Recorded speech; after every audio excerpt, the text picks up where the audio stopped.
Damn it. I was muted. I was muted for my little homage to Jay Giggs there. My buddy. He's doing great. If you haven't checked out Jay Giggs' content, you should go and check him out. He does live streams every week. They're fun. He does them on Twitch, not on YouTube. And he does a bunch of different games. You know, people just hang out, chill, talk. He does his free to succeed raid stuff every day, or most days. And then he's got his comedy channel. So, got a lot of stuff going on. I'm hoping to work with Jay Giggs again soon. See if we can get a collab going. We've been in talks, but I've been so busy. Haven't been able to hook up with him recently. Got some other collabs coming your way soon. Some exciting ones I think people will be happy to see. Wow, that screen doesn't look good, does it? Yeah, okay, let's fix that. Collab with who? We got a few collabs. We got a few coming in. Potentially. We got one lined up. I'm in talks with 2 other content creators about collabs. And, you know, honestly, I miss the collabs. I want to do more collabs. There are still tons of content creators I have not done collaborations with that I would like to do something with. Yeah, Mad Capper mentioned something in his video a long time ago. Well, not a long time ago, like a month or 2 ago. And I haven't actually talked to him, but I'd love to work with Mad Capper. That'd be fun. Maybe do some Fateless stuff. You know, there are guys out there I watch that I enjoy that I haven't done collabs with. Like Nubkex, other guys, you know, so we'll see. We'll see if we get some collabs going on. But I do have one lined up. So hopefully, if everything goes to plan, we get that done this week. And then you might see it at the end of the week. Maybe early next week. Depends on how much editing it requires. Flakes, hello, Angelica. Always good to see you. Ian. Hello. Ace. Julian. Blackson. Artak. Hey, Artak. How's it going, man? We got Hoax, Hawk Gaming. Zonde. Burso. All right.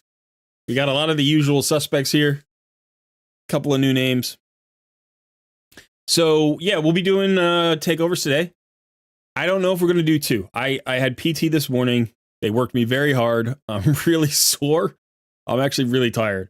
So we'll see if we can get through 2. I'm excited to do some takeovers. I enjoyed them last week, even though afterwards I was wrecked all night. I ended up doing about 5 hours, which I think was too much. So we'll see if we can do maybe like 3.5 today. If we can do maybe 4, we'll see if we can keep to that schedule. Joshua Lynch is here. Wrecking Crew, BM, Silver Bullet. All right, good to see you. So I've been working on a few things on my account just to get you caught up a little bit.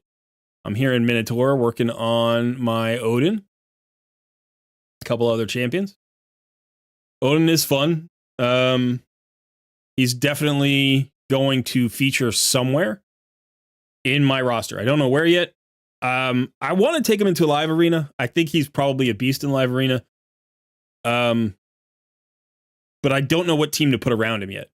I don't know exactly how to work that team. Is it more of like a UDK style, like, you know, defensive go second team where you can't touch me because I got all these defenses?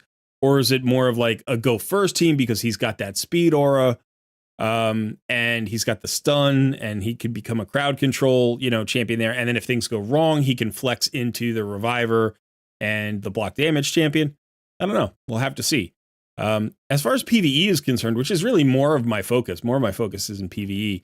I have no thoughts about him yet, except that I have to get him into some boss fights because he has that max HP nuke, which hits really hard. And so I'm going to try him in probably all the boss fights. Like, look at that. Did you see him just one-shot the Minotaur? I mean, he just stomped Minotaur into the dirt. Minotaur was at like 65, 70% health, and then boom. And that's, you know, that's what I'm seeing. And he's not even 60 yet. He's only level 50. He doesn't have any masteries really put on him, I don't think. Maybe just, you know, the first few levels. So we'll have to see what happens with Odin there. Candyman says, call red number 1. Thank you very much. Blackson, your Odin gets banned every time. Yeah. Well, that's a strength too. That allows you to like get your other 4 champions in there. It's like my Armands is always banned, but if I put Armands and Odin in, who do you ban? Stark says, hello, and let the gods of raid bless me with a takeover. Yeah. Just a reminder, because I do want to point this out. If you don't win a takeover, I do paid takeovers. I offer paid takeover services. So you can just shoot me a DM in Discord, and I'll be happy to talk schedule and pricing with you. But yeah, I'm happy to do takeovers. I like doing takeovers. I can't do, well, one, I can't live stream that often, right? It's harder on the schedule to live stream than it is to do videos, to a certain extent. Also, I think video content's important. But then the other thing is, you give away all your takeovers, you never get paid to do takeovers. So there's that too. But I do enjoy doing takeovers. So if you are interested, just hit me up.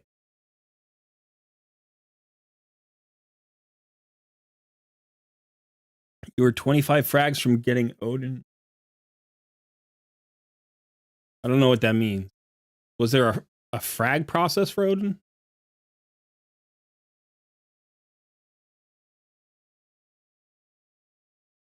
Oh, Thor. Yeah. No, I got lucky. I got Odin from a shard on the 2x Void event. It was my first shard pulled. If you haven't seen that shard pull video, you should go check it out. It's fun. But yeah, I had my best Void shard pull event of all time when I pulled Odin. It was easily the best of all time. Now, granted, I pulled Cardiel from a Void shard like 3 years ago. Just about 3 years ago, a little bit more than 3 years ago. And so that was the most influential shard pull that I've ever had. Do you know what I mean? Like, I can't downplay that one. But in terms of like just the return on the number of shards that I pulled, like it was crazy. I pulled 2 Void legendaries from 31 shards, and that was insane.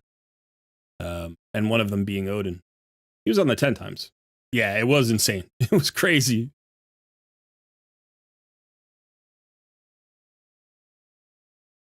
Hey, Ethan, thank you. I'm having an okay day. It's a lovely day here in southern New England. I love this time of year. I'm a fan of the autumn. And so we've got a nice sunny day, a little bit breezy. The sun is warm, but the air is cool. The leaves are changing. It's really beautiful. My baby boy is just starting to eat solid food, so we're having that fun exploration, and he's really cool about it. Like, he's really interested in trying stuff. So that's been awesome. I did PT on my back today. If you don't know, I've had a back injury for the last 2 months or so, and it's been tough. So they really worked me out hard. So I'm sore. I just took some Tylenol, some muscle relaxers, and hopefully that'll kick in and help, because, oh man, I'm aching. But otherwise, great day so far. Yeah, I had my MRI last week. I haven't talked to the doctor yet. I'm hoping to get the results soon. We'll see if there's something going on more serious than just, what they initially thought. And we'll keep moving forward. I'm definitely getting on top of the pain a little bit better, but I still don't have the strength and the mobility that I had before. So, what's the name of the muscle relaxer? It's like Metaxalon or something. Yeah, something like that. I've tried a few different ones. I was on a different one earlier, which didn't do much, and then I'm on a different one now. And then there's a third one that I'm supposed to try, because this one's not doing all that much either. So you need to course correct your account. You have a 2-key Ultra Nightmare team. That's good. Should I focus on hard stage 2 dungeon teams to get the artifacts going, or something else? Hard mode dungeon teams are, I don't think the priority is particularly high on hard mode dungeon teams. Like, it's good to progress, because being able to do those dungeons does improve your drop rates of like mythic stuff and 6-star gear and legendaries. But it's also just a good challenge for your account. It's kind of like a DPS check, you know, for in like an MMO or something. It's like, do I have the champions and the gear to do this or not? Because if you want to move up through Hydra, if you want to try Cintranos, if you want to do all those other places, usually hard mode dungeons are a little bit easier than those places in terms of gear requirements. Not necessarily in terms, like if you don't have the champions, you don't have the champions. Hard mode Fire Knight is still really, really hard. But yeah, so you could try that. I mean, definitely, you know, you could think about pushing your faction crypts to 21, getting your Lydia. You could think about locking down your Hydra chests and getting your Mithrala, grinding out your Mithrala. You know, I'm assuming, you know, you have your Doom Tower stuff done, but if you don't, then getting, you know, clearing all 3 rotations of Doom Tower hard that's a nice place to work on. All of those things are going to bring you value. I actually think Doom Tower value is very high, and I think it's underrated by most people. You should be trying to clear Doom Tower hard as quickly as humanly possible, even if your solutions are not elegant, you know, or quick. Like any solutions to just get through the Doom Tower and get those extra Void Shards, get those extra Sacred Shards, get those extra Legendary Tomes. You know, there's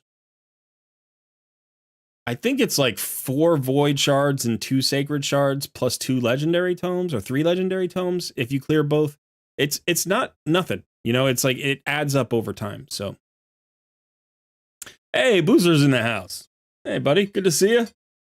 Man, you've been on a hot streak. Boozer has been pumping out the videos. Yeah, good for you, man. You're gonna kick back and relax now, watch a little bit of my takeovers and silently critique me while you're kicking back. Like, no, Colred, that's the wrong move. Oh, another mistake by Colred. He should have been working on his Lydia. All right.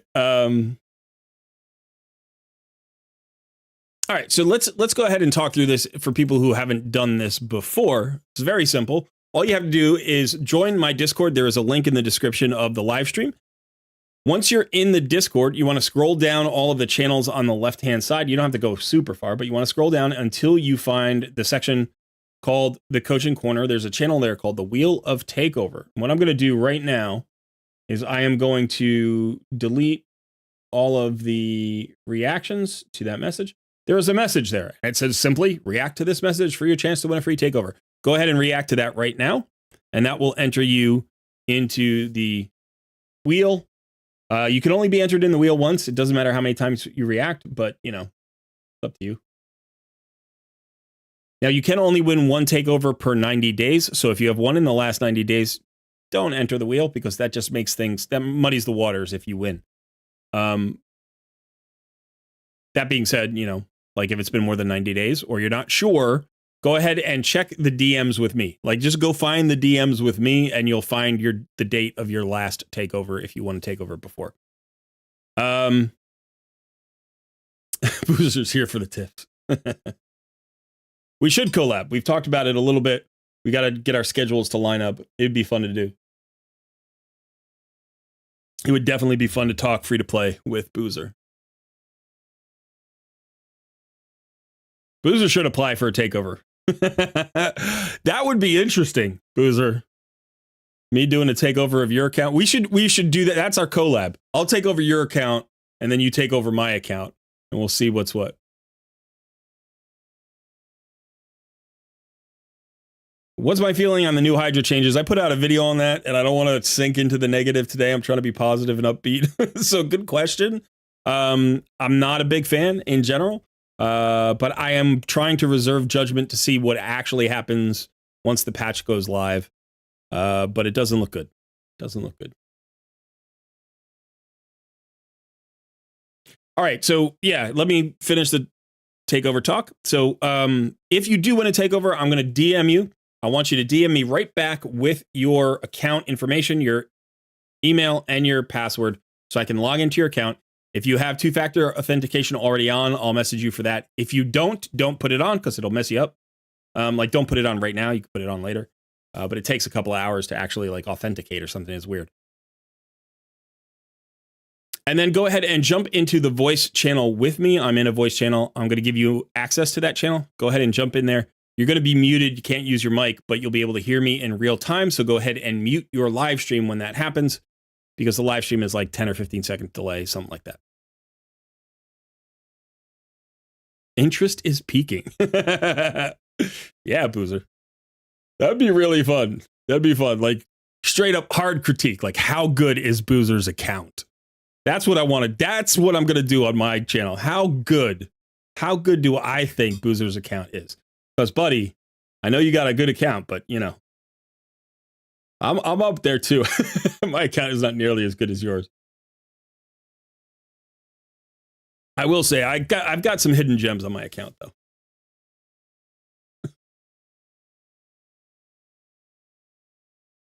Okay, so that's it. That's basically it. You guys know what to do. So what am I doing here? Oh, we've got the 2 times boosted summons, of course, right after the Deck of Fate that required me to use all my soul stones to get Freya. And I did get Freya. She is here in the portal. I'm trying to be patient and be a good free-to-play player and summon her during the next CVC. I did get Freya. I thought long and hard about doing it, and I almost didn't do it, and I waited until 5 hours left, and then I started. And it took I finished it with 17 minutes to spare. It took me a long time because I was doing it in champion training. And I spent probably somewhere in the vicinity of 3,500 brews, I want to say. It was about 3,400 brews, I think, to get it done, plus 1,000 mystery shards. Actually, more than that. It was about 1,200 mystery shards, plus like 30 ancient shards. Wasn't easy. Wasn't easy. Took a while. All right. So, yeah. So that's it. All right. So make sure that you have reacted to the message in the Discord. I'm going to give it about 1 more minute, and then I'm going to go ahead and spin the wheel. In the meantime, we will do an arena fight. Let's pick somebody to look. All right. Maybe we'll do 2 or 3 because I'm at max tokens. I don't like to be at max token.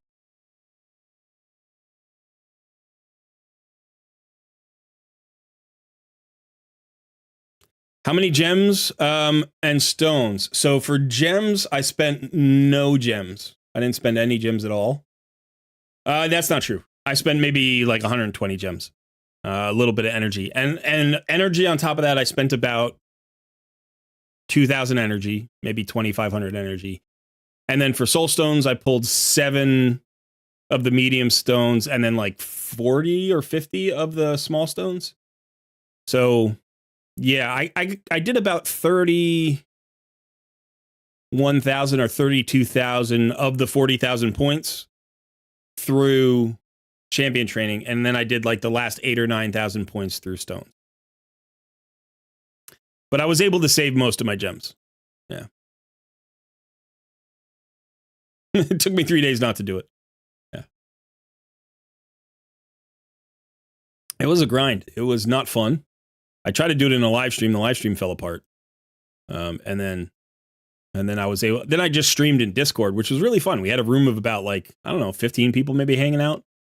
And it was just fun hanging out with people and playing raid. And I kept getting into discussions and getting distracted. And like, I would start like playing Arena or Doom Tower. And they're like, what are you doing right now? It's like, oh yeah, I forgot. You know, they would just distract me from the thing. So a couple of times, some people were like, Cole, if you don't get, you don't get your butt in gear. I don't know how to phrase that. You don't get your butt in gear, you're not going to complete this. So finally, I had to get out of Discord for like the last 30 minutes and just finish it off. But it was good. All right, so let's go ahead and react to this wheel here. How do I do this again? I do this every week, but here we go.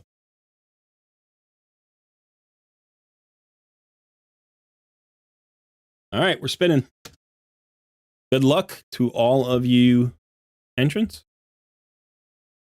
Let's see who's going to win.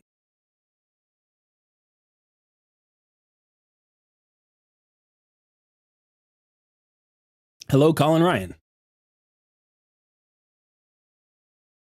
I have a friend who has a theory about people with two first names. Like if you have a first name as a last name, like Colin Ryan, right? Like if that's your first and last name, Colin Ryan. I have a friend who has a theory about people like you. He says super successful people always have first names as last names, like Michael Jordan. You know, I don't know if that's true because there are certainly successful people who don't, but I guess anyway, you just made me think of it. All right, Xavier 2, congrats. I'm going to send you a message.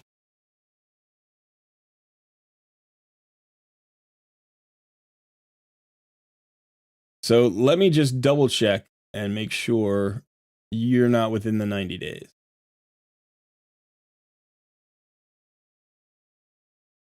Okay, so you won back in December of 2023. So it's definitely been 90 days. And you had me do a gear cleanse, and I'm not doing another gear cleanse, Xavier. I'm not doing another gear cleanse today. I don't have it in me. So you do watch Cole Red, so you must be successful. Exactly. Because every single one of my viewers, every single one of them crushes Raid. That's my guarantee to you. Yeah, you're good. You're good. Shoot me your password and let me get out of here.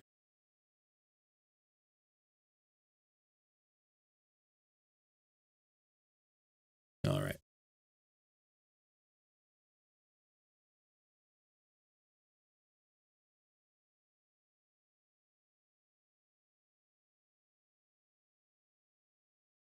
What kind of takeover are you looking for today?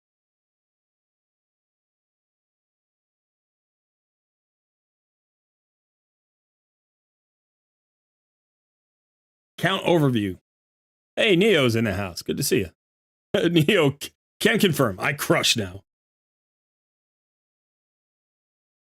Neo, I knowing the state of your account, I appreciate you giving me the credit. I do appreciate that.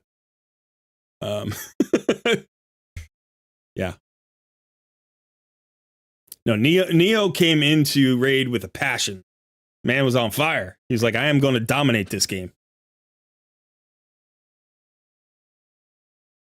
Xavier belongs in the doghouse for requesting a gear cleanse. Yeah, that was last year.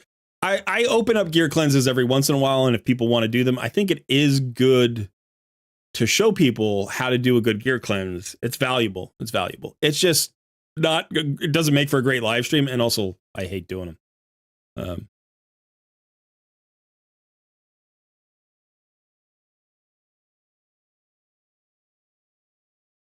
Teams you helped me set up last week seem to be beelining straight to Silver 1 team Tag Team Arena. Sorry, Tag Team Arena, by the way, Colred. So thanks. You're welcome, Zonday. I'm glad the takeover last week helped. All right, try regearing Marius. I just got him to 5-star this morning. I just got him in 5-star. Maybe help with other stuff. Take a look at everything else and see if there's something I could do better. So just an account overview.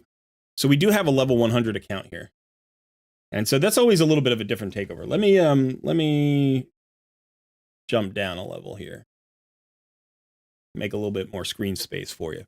So let's go ahead and take a look at the logins. So we are past all of the champions. So this is a 2-year plus account. I think. I don't know exactly how long it takes to get all of the champions, but it's a while. Let's take a look at the roster. Let's just start with 6 stars. Got 171 6-stars. All right. Not all of them built, but, you know, that's okay. There's your Cardiel right there. So unless you've got another Cardiel somewhere, that's what you got to do next. You got to get him. You got to get him going. He's so good. He's so good. He's so good everywhere. He's definitely, I think he's a top 5 champion in all of Raid. I still think that. I mean, I don't know about all the mythics, right? But if you're talking legendary and down, I think he's top 5. You got your Marishka, your Siphi. You got Mezamel, who's awesome. Arbeus, very nice. Got a +1 ninja rolling out here. You do have your Armands. There's your Marius. By the way, I don't have my Marius yet, so you're ahead of me on this. I'm still working. I think I'm just about to finish the second of the 3 sections of, you know, missions. There's your Lydia. Ooh, you have a Grisor. That's very nice. Pythion, Foley, Newt. Just the one Newt? I think it's just the one Newt. But you got a double Siffy. Yumiko. I'm so jealous. I'm so jealous. And you've got Corrado, so very nice.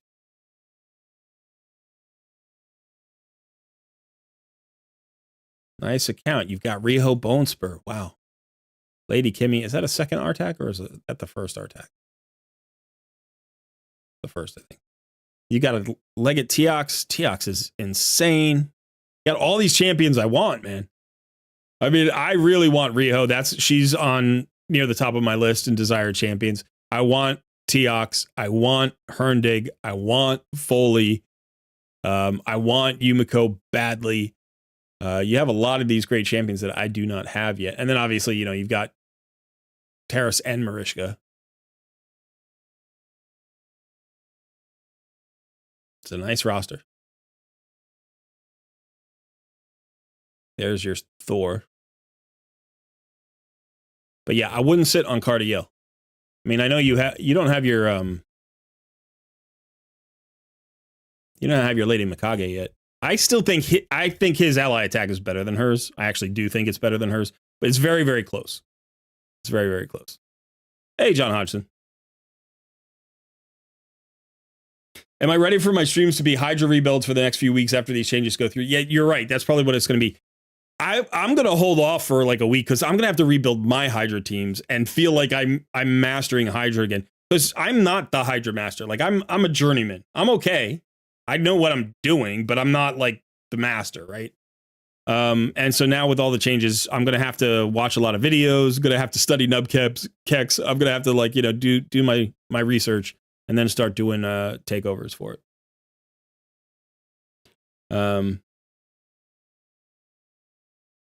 Okay. So you're looking for a Marius rebuild, you said? Because you got him to 5 stars. You got him in Cruelty. And you've got him in Helm Smasher. So let's go through his kit. So he's got the AoE A1 with the Enfeeble, which is nasty, right? Triple hit AoE on his A2 with the enemy max HP hit. Each hit decreases duration of all enemy buffs, which is really nice. So you can strip buffs without actually proccing Polymorph.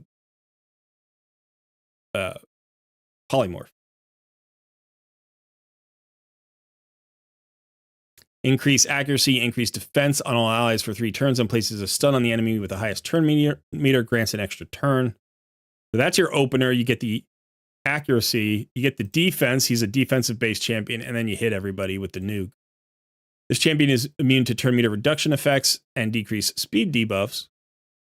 Whenever an enemy changes form or attempts to decrease this champion's turn meter, counterattacks using the default skill, which is an AoE with the Enfeeble.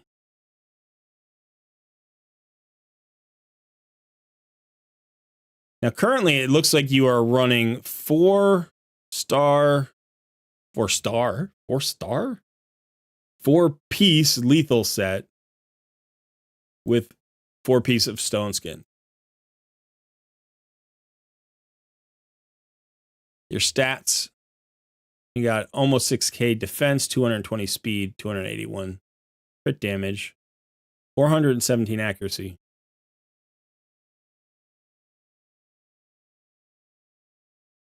I don't know that I would rebuild this guy. What were you thinking about? Like, what is it that you want him to do?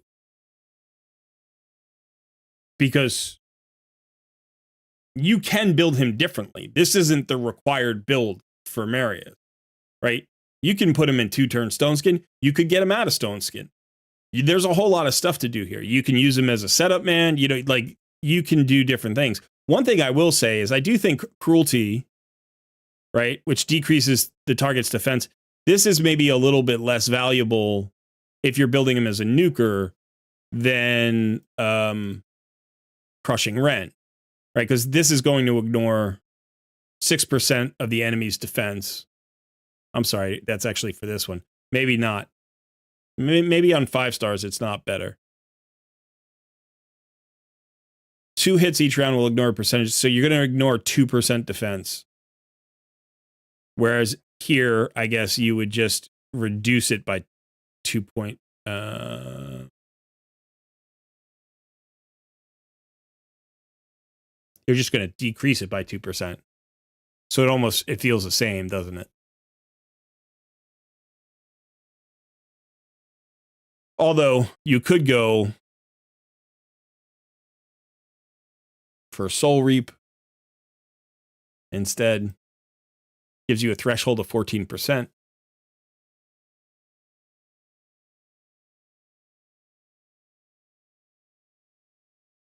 You're curious if I could use the optimizer to better optimize his gear. I don't do optimizer content. That's not. I actually build by hand. I use the optimizer on occasion for other stuff. I like the HH optimizer a lot, but I don't actually rebuild off of the optimizer. So, I mean, this feels like a good build to me. I think one of the things that you will probably struggle with moving forward is getting all of the stats that you need for all of, like, he does a lot of stuff. Marius does a lot of things, right? And some of those things need accuracy. He also hits really hard. So he's a nuker and like a support or debuffer, like all in one. And so what you need on him is you need a lot of defense, you need a lot of speed, you need 100% crit rate, you need as much crit damage as you can get, and then you need all the accuracy. That's a lot. That's a lot, right? So potentially, if you're struggling to find the gear, like you have a crazy roster and all of those champions suck up good gear, right? Like when you look at this is just something that happens as your account progresses. Like you might pull gear off of like champions like Cupidus or put him in like marginal gear simply because he's not high value on your account. He's a great champion, but you're like, all right, so he's going to have like kind of subpar gear. And you can see he's running at 182, 200, just over 200% crit damage. This is not a crazy build. This is like a mid-game build for a very good champion who on a mid-game account was like important, right? But for you, you're not there. You're way, way past that. If we look at, Foley, okay, it's a little bit better, right? He's actually got the lethal and the cruel. He's running at 245 and 250 plus 257 crit damage. So this is a bit better. This is a little bit more endgame. This is one of your more primary, arena nukers. That makes sense, right? And it makes sense that you would value him over Cupidus. And then if you keep going up, we'll probably get to somebody like Terrace or Rotos, who you've got a 6-star blessing on, and you're like, oh, this is pushing it even more. This is a little bit more attack, a little bit more speed, a little bit more crit damage. But with Marius, it's like, now you've got all of those sets on all of these other people. So how are you going to value him? Are you going to make him your number 1 arena-focused champion? What about Sun Wukong? What about Rotos? What about, Mezamel? Like, how are you going to run those champions? So consolidating gear can be tricky once you get a really big roster, because you're like, I use probably 12 to 15 champions in live arena, right? So I can't consolidate the gear from those champions. I would have to pull it off of champions outside of that 12 to 15. And then does that affect my PvE solutions? So I think that for right now, this is a very nice build. I would stick with it and see how you feel about it. If he's too slow at 220, if you can't get him into a team where he's working, then you've got to start thinking about consolidating gear from champions like Rotos, who's clearly running a similar setup, but is running it faster. Right? Now, he's giving away the accuracy, so are you going to lose the accuracy on Marius? Is that a problem if you do? One of the tough things about a champion like this, and Wukong is the same way, is in order to get the maximum value out of him, you have to have God tier gear on him, or you have to say, I'm going to specialize him and I'm going to throw away half of what he does. I'm not going to worry about the stuns. I'm not going to worry about, decreasing the duration of all enemy buffs. I'm just going to worry about the nuke. You know, or vice versa. I'm not going to worry about how hard he hits. I'm going to worry about the utility. Now, remember that he does the increased accuracy and the increased debuff, you know, with the extra turn. So when you open with this, it's like you're running him at 400 accuracy, but he's really running at 600 accuracy. So I think he's in a good place. I don't know that I would touch him. You want me to build Cardiel instead? Sure, we could do that. Let's go ahead and build. Oh, you also have an Astrid down here. So this is another champion you're going to want to build in the near future. She's phenomenal. You have a Feral. You got a lot of good champions to build here. But let's go ahead and start with Cardiel. Now, here's a question for you, and you can answer however you like. I'm not going to tell you what the answer is because it's really up to you. How do you want to build your Cardiel as an all-arounder? Do you want to focus him as a cleanser and a healer, right? Or do you want to build him for specific content? Like, do you care, or are you just looking for like a generally good build on him?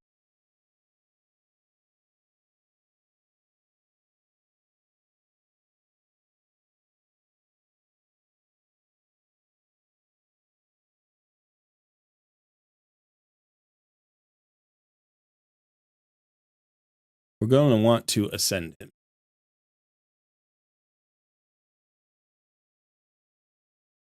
Yeah, I don't want to spend like all of your money. It's good. You've got 4.5 million. Let's see. How many are we going to need? We're going to need 2 here. I don't even remember. It's going to be like 18.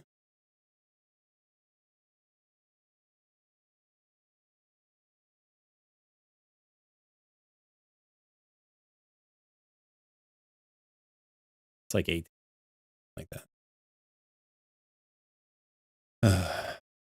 Oh, it's fewer. Okay. Maybe it's 18 total. Oh.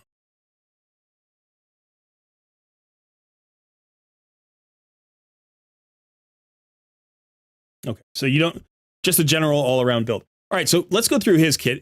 If people don't know Cardiel, he's incredibly strong. And one of the reasons that he's really strong is his A1 is just kind of sick.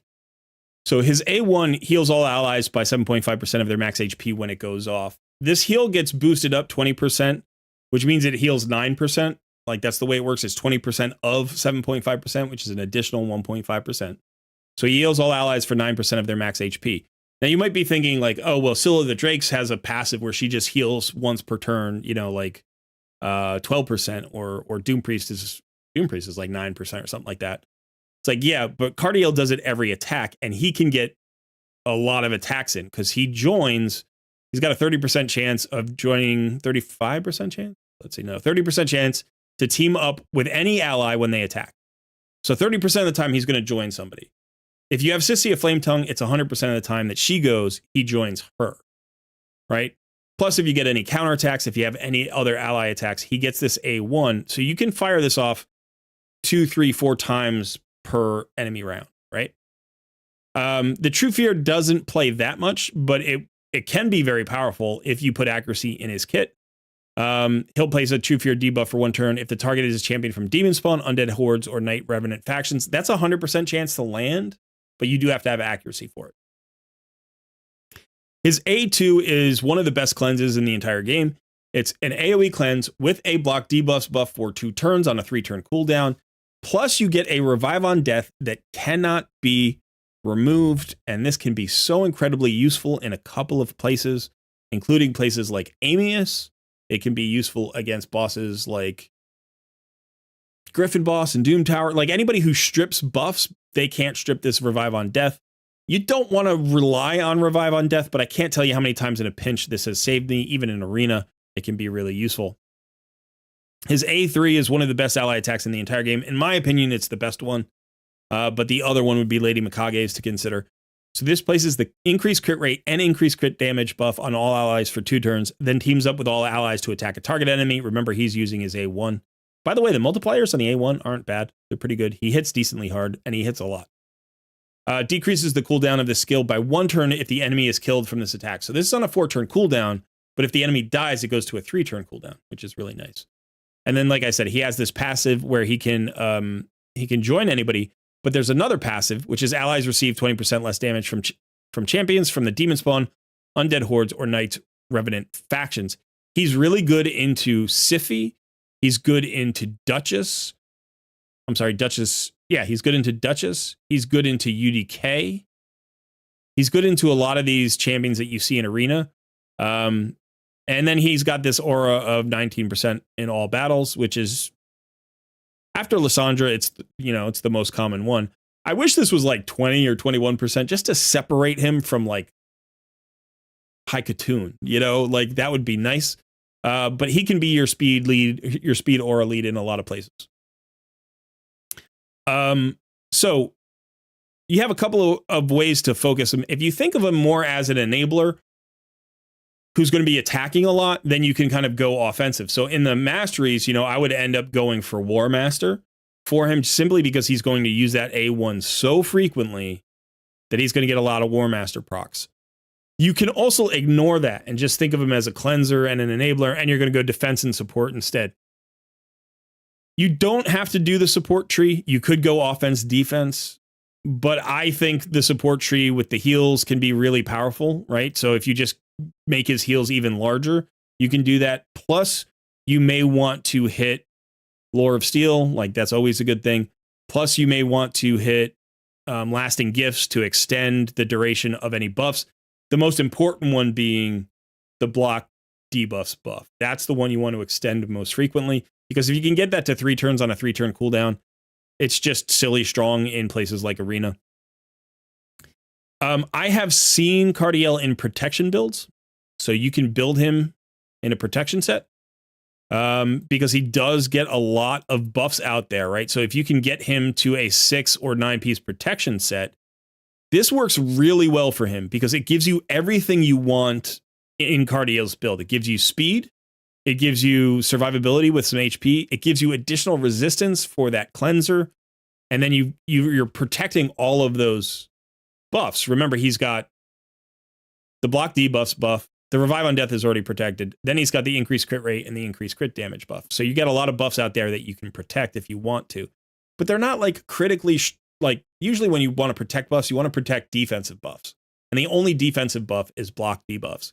So while I do think he's good in protection, I don't know that it's like necessary, right? Because like with this skill, everybody's going to get that buff and then just go. So the power of the buff has already been used. So even though I do think as a cleanser, the protection set can be really nice, I don't put my Cardiel in protection.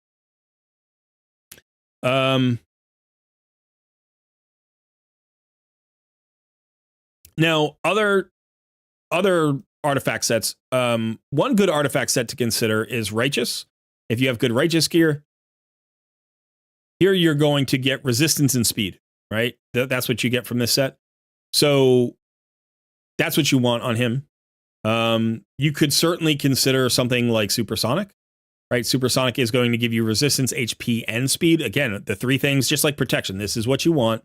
But this fills this champion's turn meter per each buff on each enemy, right? So potentially pushing you to either get to that cleanse faster or to get to your ally attack faster.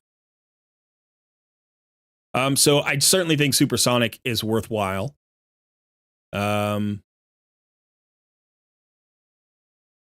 Let's see.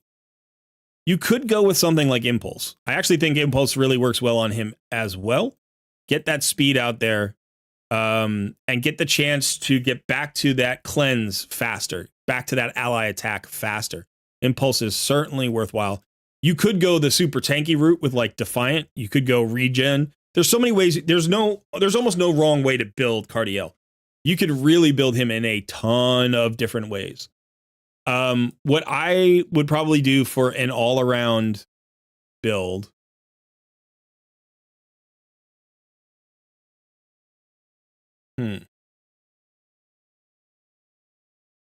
would I put him in a relentless set? You could put him in a relentless set, which would be really fun. He's harder to speed tune that way. I think we'll stick to the classic kind of cleanser and all around champion. Let's go with that. Let's go cleanse all around. So we'll start with Righteous and speed, maybe fortitude if you have any good fortitude. We'll see if we can get his resistance up around 500. If we can't get to like 450, 500, it's probably not worth it. And then I might just say ignore it. You could go Stone Skin instead if you wanted. So let's see. And then speed should be fast. He should be really fast. So I want to check something. I want to go ahead and let's see, reset this. I want to look at your Mithrala because your Mithrala is your default cleanser, right? So we want to see how fast she is. So she's 282. 58,000 HP, 3,300 defense, 282. With a little bit of resistance, 246, and a lot of accuracy, 690. So here's the thing. Most people run Mithrala as a cleanser in high-end content because she's so easy to build resist on, right? Because your accuracy, she has that passive, your accuracy turns into resistance, right? Also increases this champion's resistance. The amount by which it is increased is equal to the amount of accuracy this champion has. So every point of accuracy gets added to your resistance. So even though you're only running 240 odd resistance, you're really running over 900 resistance here, right? Which is enough for everything in PvE, and it's pretty good for PvP. It's not insanely good for PvP because, as you know, as you get higher and higher in PvP, people have crazy levels of accuracy. So, so I think, you know, the advantage that Cardiel has over Mithrala is that he has that block debuff buff, which she doesn't have. So we would want him to have a comparable build to Mithrala in terms of effectiveness. We're not going to build him the same way because perception is not as valuable on him. We would probably put him in other gear, like we said, righteous maybe. And he's not going to have the same resistance that she has. We're not going to get to 900 resistance on Cardiel. We're just not going to do it. But if we could get to half that, if we could get to 450 or 500, then I think he's pretty good. That's certainly enough for a lot of PvE content as well. If we could get it higher, we would. And then if I can get 100% crit rate on him, I will. If I can't, that's okay. So let's go ahead and we're going to, if you've never seen somebody build a champion manually, this is going to be interesting because we've got a lot of gear here and we've got a very flexible champion, right? Who can work in a lot of different sets. So should be interesting. Let's go ahead and I want to start with righteous. I just want to start here. And let's see. First of all, we do have some 6-star speed boots.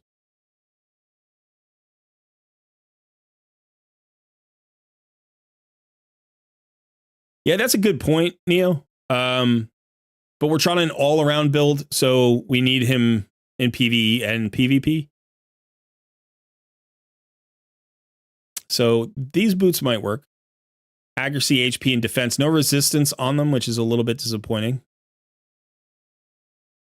But for now, that's fine. Let's look at this. Speed, crit rate. We do want speed. Crit rate is a bonus. This speed is 23 with defense. That's very nice. Resistance. I don't know who's important to you, so like I don't want to strip, you know, gear off of other champions. So let's look at that for now. You can tell me if there's anybody who you don't want me to strip gear off of. Let's go to speed. And let's get substats of speed and resistance.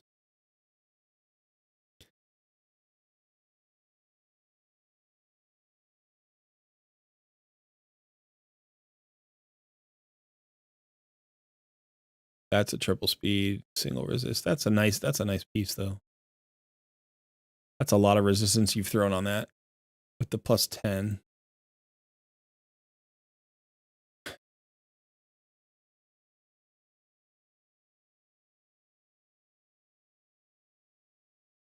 Yeah, I'm not feeling the righteous set right now. We could look at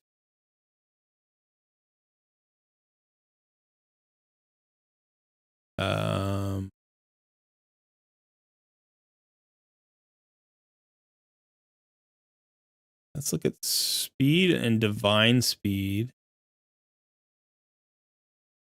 That's 18. We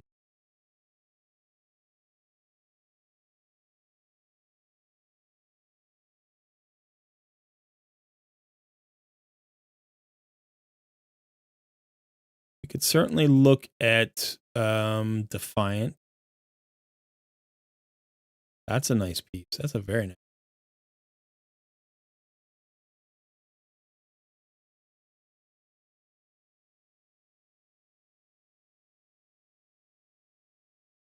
We could look at Impulse. We could look at Supersonic.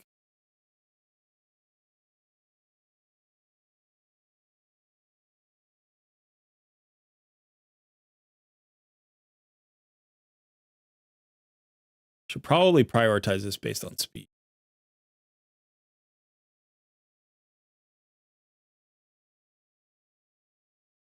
That's a lot of speed there. That's not bad. And this one's got 17 resistance.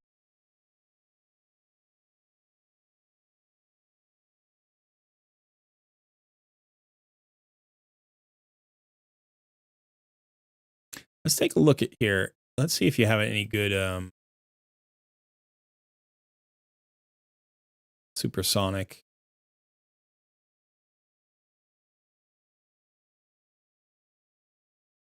Maybe that piece. This one's got resistance on it. Maybe this piece, maybe this piece. So it could certainly get into protection as well. Stone Skin's always an option.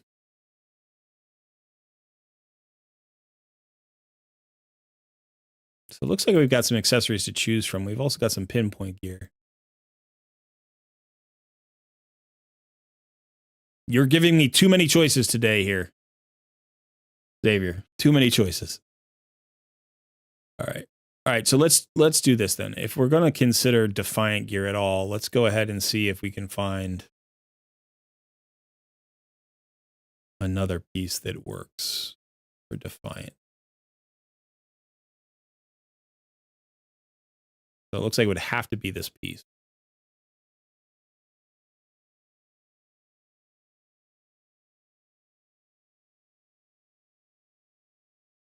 You know, I'm almost interested in looking at Stalwart now because we've got the Defiant pieces. Like, should we consider Stalwart?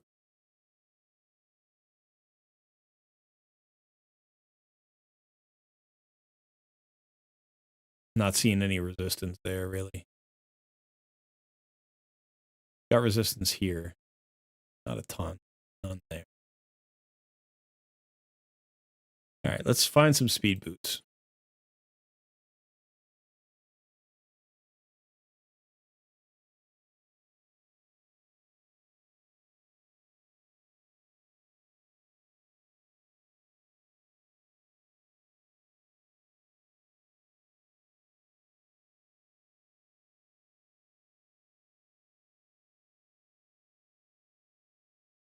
These are all being used.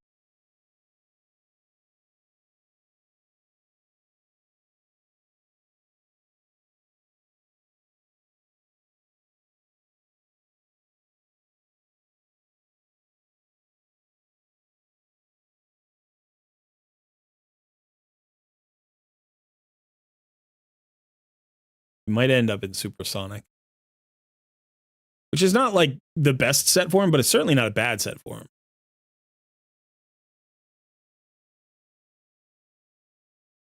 I'm trying to think if Stone Skin would make sense. Like 1 turn Stone Skin, would that make sense? Probably not. It would have to be 2 turn. Like I said, I think protection is okay. And if we were going to go for protection, we'd want to go for the 6 piece. So we'd have to use 2 accessories there.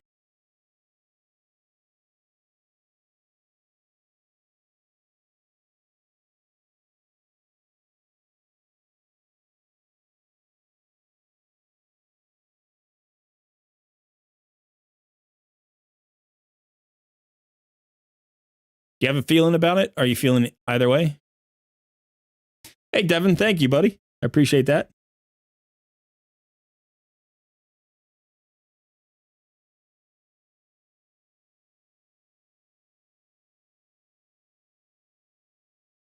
Well, what was Ken? It could be sorted 100 different ways.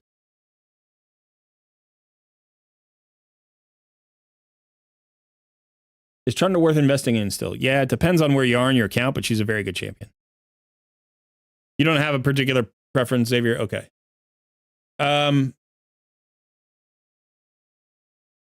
So you have these supersonic boots that have speed as a... I don't know if you can see it. Let me see. You've got speed as the ascension. And it does have accuracy, resistance, and crit rate, which are all good. Like if we can get him to 100% crit rate. I don't think we have crit rate anywhere else, so it's not going to matter that much. But I like the extra speed here, so you can potentially get him very fast. Let's just try that on for now, and let's see if we can get at least a 4-piece supersonic set, maybe a 6-piece. Because I do think the 6-piece would be nice to prevent his decreased turn meter, which means he's going to be able to get that cleanse on people, especially against somebody like Armands maybe, or, you know. So let's see. You're not going to be able to resist Armands in most cases, you know, so having this effect can potentially be useful. So let's get out of the boot then. And we want speed and resistance as much as possible, and we're going to stick with the supersonic set. This is not how I built mine, by the way, at all. Mine's primarily in speed, but this is certainly... Oof. This doesn't give us a ton of options here. 17 and 20, so that's good. Okay. So we might not have much of a resistance build at all. That's okay. If we can go fast.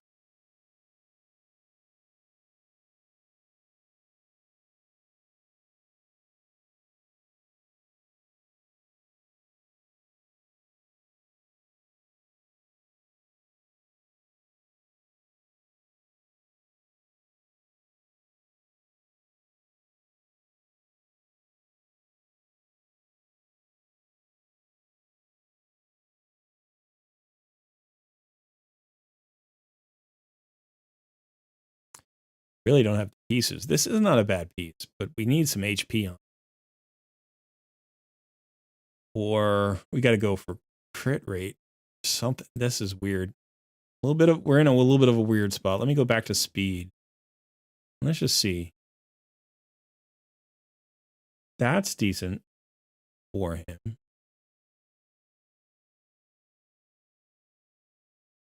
Do we have a chess piece that's free? We don't have a free chess piece.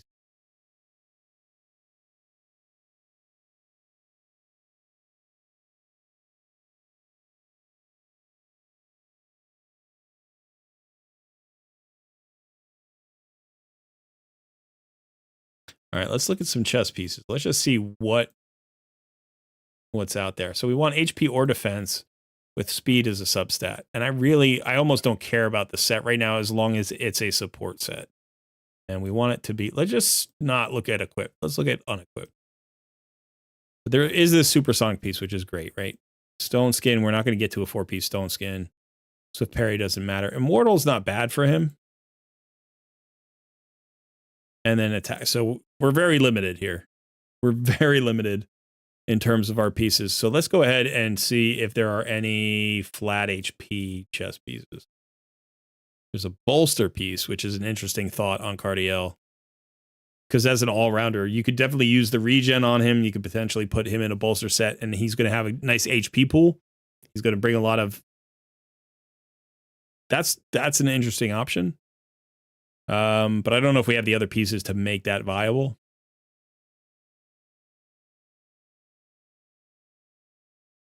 So let's go back to this. We do that.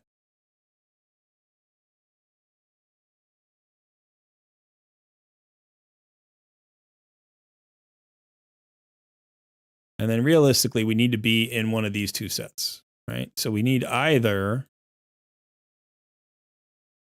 There's no Defiant here.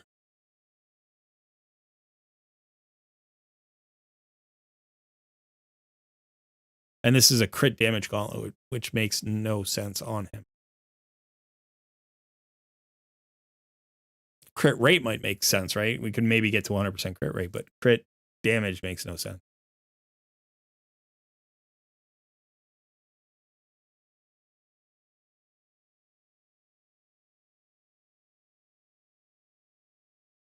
All right, let's go. Let's just go ahead and look at the bolster set. Let's just look at the bolster set. Let's look at the bolster set with speed and resistance.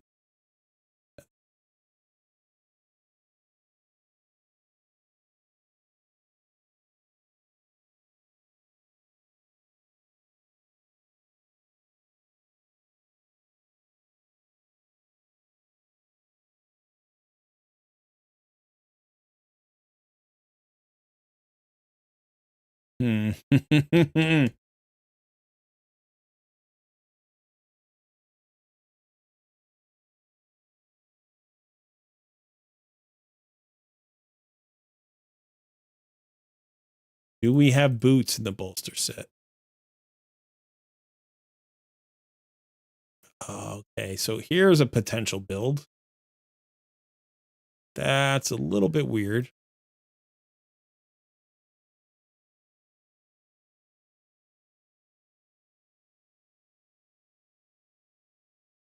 Do we want the defense or we probably want this one. This one's nice, but I think this one is probably better. And then what we would do is we would go to chest piece. There was a bolster chest piece. I think this one.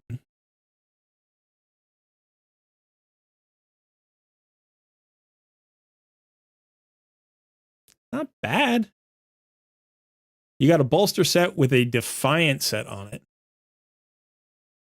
Right now you're running at 233, 205 resistance, 3700 defense. Let's look what we can get out of these.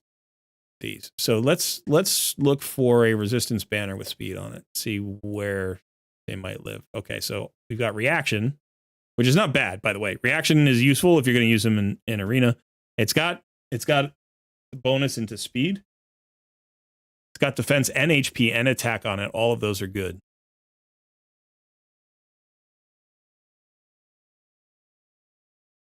So let's just upgrade this a little bit. We don't have a ton of silver, but let's see if we hit speed. Attack is probably the least useful. Of course, we're going to double up on that. Let's do one more. Hit! Defense is better. So let's try that one on. And then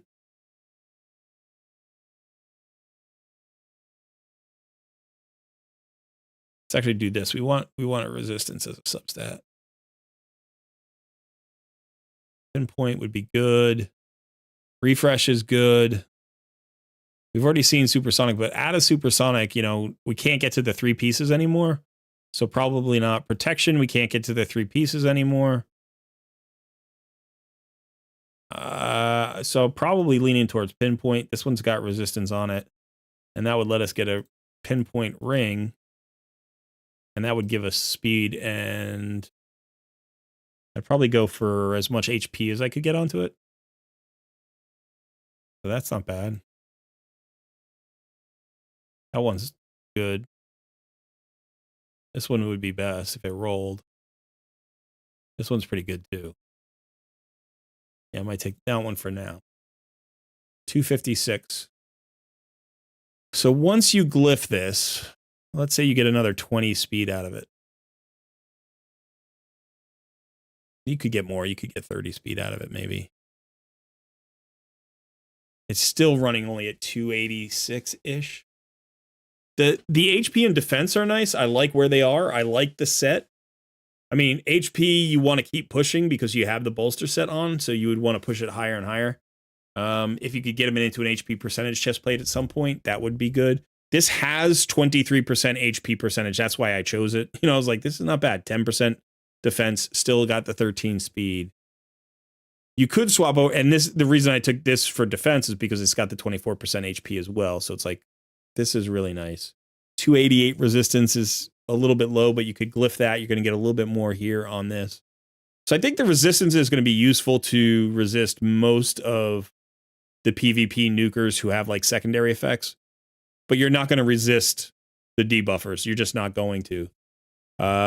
It's not high enough resistance for PvE, but the bolster set and the Defiant set is going to make him extremely survivable, and he's going to add a lot of survivability to your team with that bolster shield, with his heals, with this.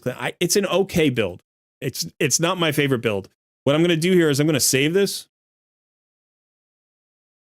Cole says, okay. That's what we're going to do. Save it as a champion preset. So you can decide if you want to put this in. I think you might find this fun, actually, if you could get a little bit more speed out of this. Remember, like if you could roll these speed boots into speed as the Ascension and get another 12 speed out of that, and then like get some good, you know, when you like replace this chest, if you could get HP percentage with like a double roll of speed there, and just float them around 280, 290, 300 even. I run mine at like 311, I think. That's a really, really nice place for him at 311. I don't think he has to be quite that fast. Your Mithrala is running at 282. So I do think you could hit this speed with that build. And while she needs the accuracy and, you know, for the resistance as well, he doesn't. So he's going to be a lot tankier than she is. Like if you look at her stats, right, she's running 58K. He's probably going to be running like 65, 68K. So he's got 10,000 more HP. Plus he's got probably 800 to 1,000 more defense. So I think he's going to, plus he's got that passive damage mitigation from the Defiant. Plus he's got that bolster shield on top of it for everybody. You know, so potentially that could be a really fun build for him. And if you went that route with him and you were going really, really tanky, I would probably in the masteries, I would probably choose support and defense. And, you know, again, get that resistance up a little bit higher, and I think you're going to be in a really good place. Could be fun. It's hard to say, you know, like one of the places to use Cardiel, who's, and this is, I don't know if you struggle with this at all, but let's go ahead and look. He is absolutely god tier in Phantom Shoguns. He may be the best champion in the game for Shogun. Like I'm not, that's not hyperbolic. I mean, he literally may be the best champion in the game for Shogun because he gives you a cleanse. He gives you the block debuffs buff, but then he also gives you that revive on death that can't be removed. The one downside is his ally attack means any weak hitters are going to come in here and hit with him. So like you're running Mithrala right now, which is great. And you're running Siphi, right? Siphi has the block debuffs and Mithrala has the cleanse. He does those two jobs by himself. Now, one of the things here, like, and if you've watched Boozer, I don't know if Boozer's still hanging around, but if you watch Boozer's video on this, you know, having the two cleanser system, one fast cleanser, one slow cleanser can work really well here. But it looks like you're actually running three, right? Because you're running Rio Bonespur, who is, let me see if I can find Rio.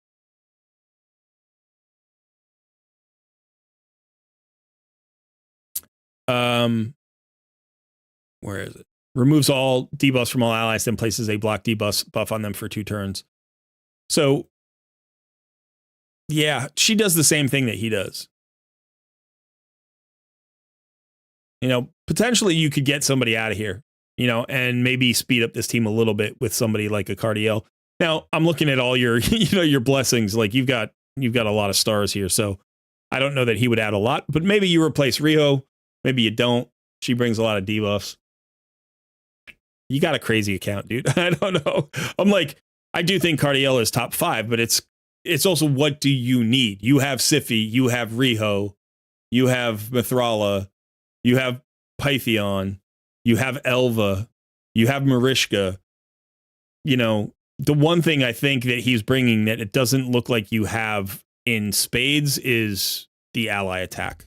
So maybe, you know, you want to force him into a more offensive role and let him be your major ally attacker. And that's going to help you maybe, let's look at another place. Oops, I shouldn't have gotten out of there. let's go ahead and look at Fire Knight's Castle. So let's see how you're doing in hard. Okay. So here in this spot, this is where Cardiel can do a lot of work for you, right? He can activate that newt for you. Get newt's A1 out there multiple times, right? Allow him to not only get extra attacks in, but get extra freezes out there. Plus you have the cleanse, the block debuff buff, and the revive on death there if you need it. Plus he joins his allies' attack 30% of the time, so he gets more hits out there as well. So he could be very good in a team like this. I would probably say, I don't know where you would put him because I don't run Yumiko. Maybe you could pull out Ninja. Maybe you could pull out Ninja and Terrace would be enough on the waves. I don't know if you use Ninja to freeze the waves. This is your, is this your hard stage 2 team? You don't have a Fire Knight hard 10 team, okay. Yeah, so if you were looking here, like one of the things that, depending on how you can handle the waves in a lot of different ways. I actually think the Lydia here is not necessary. What I might do is something more like, and this is just, I'm just spitballing. I don't know if this is going to work for you, but I might do something more like this. And then who do we get?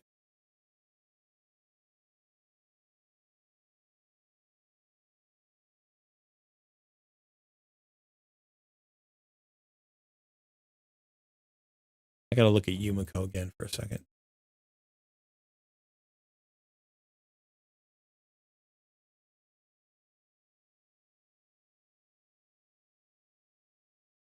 So maybe Carl.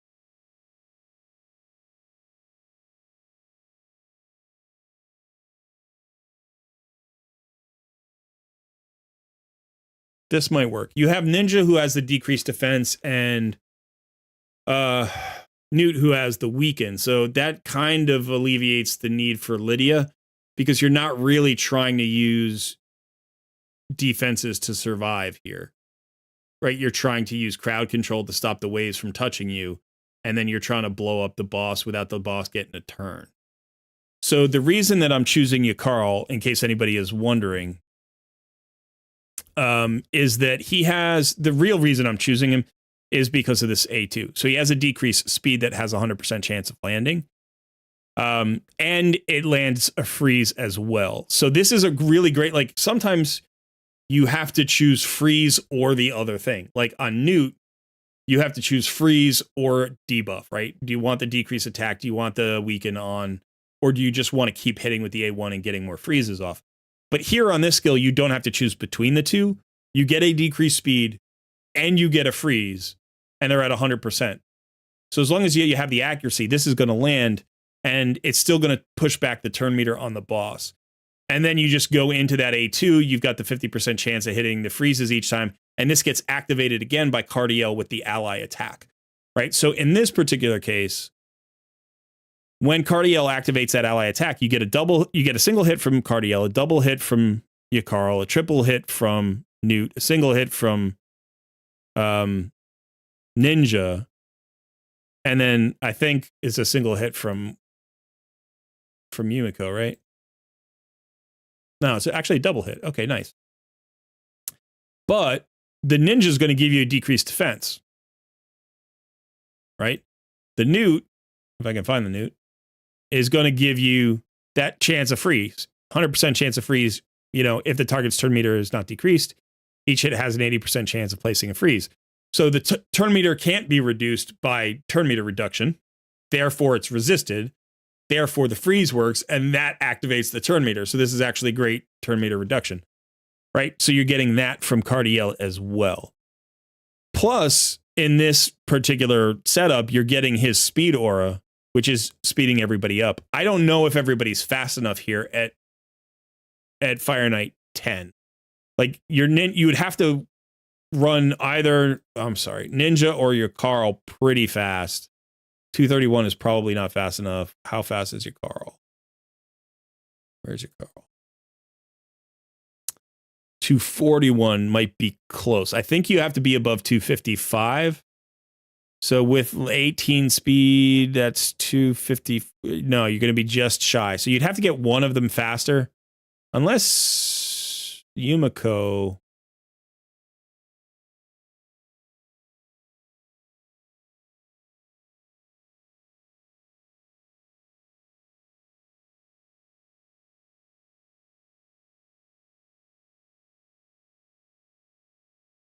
Yeah, so without a second turn meter filler, you need your crowd control to run faster. Let me just check out our Arbaeus for a second.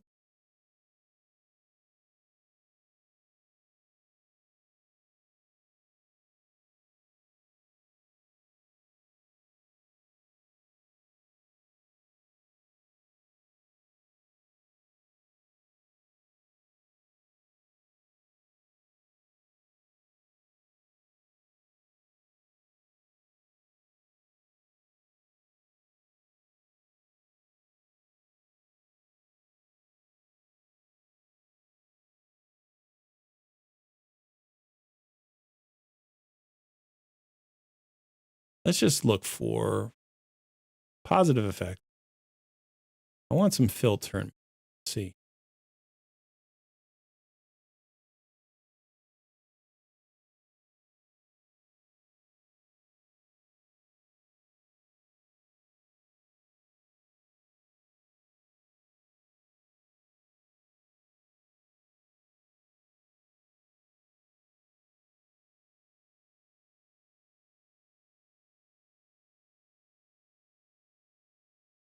Hmm.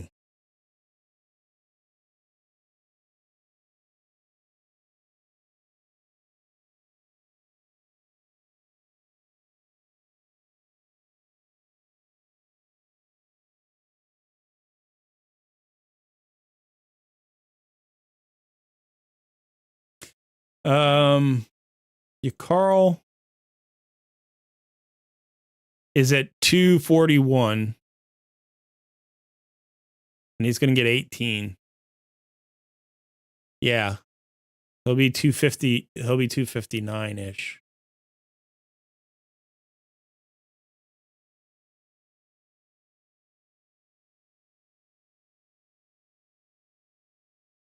There's another ally attacker.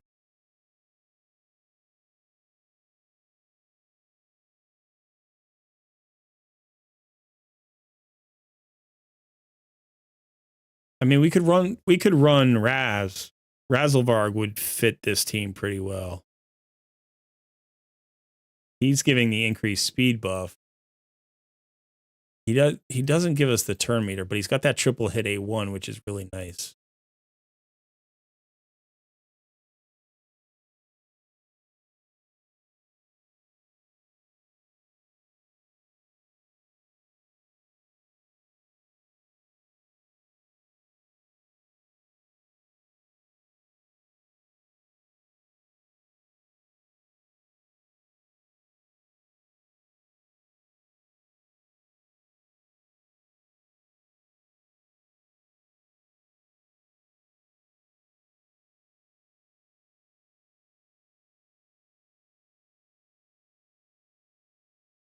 Yeah, I'm not loving any of the options right now.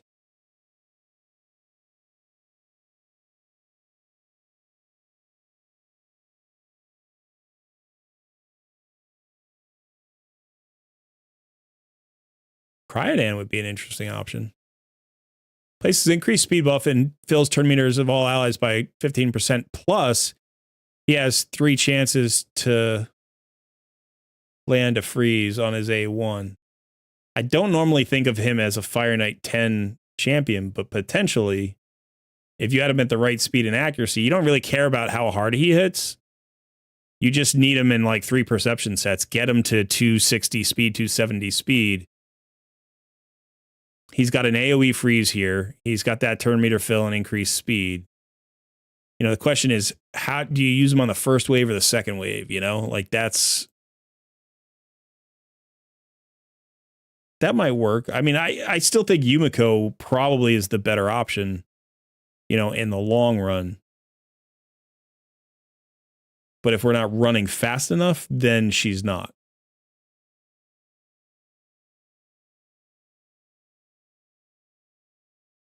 So that would be an interesting, you know, like if we put Cryo in here. Whoops.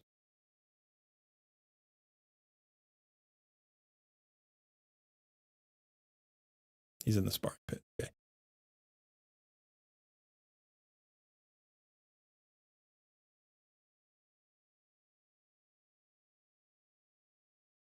Maybe even put Yumiko back. Maybe put Yumiko there. Just replace Ninja. Yeah, we could just do that.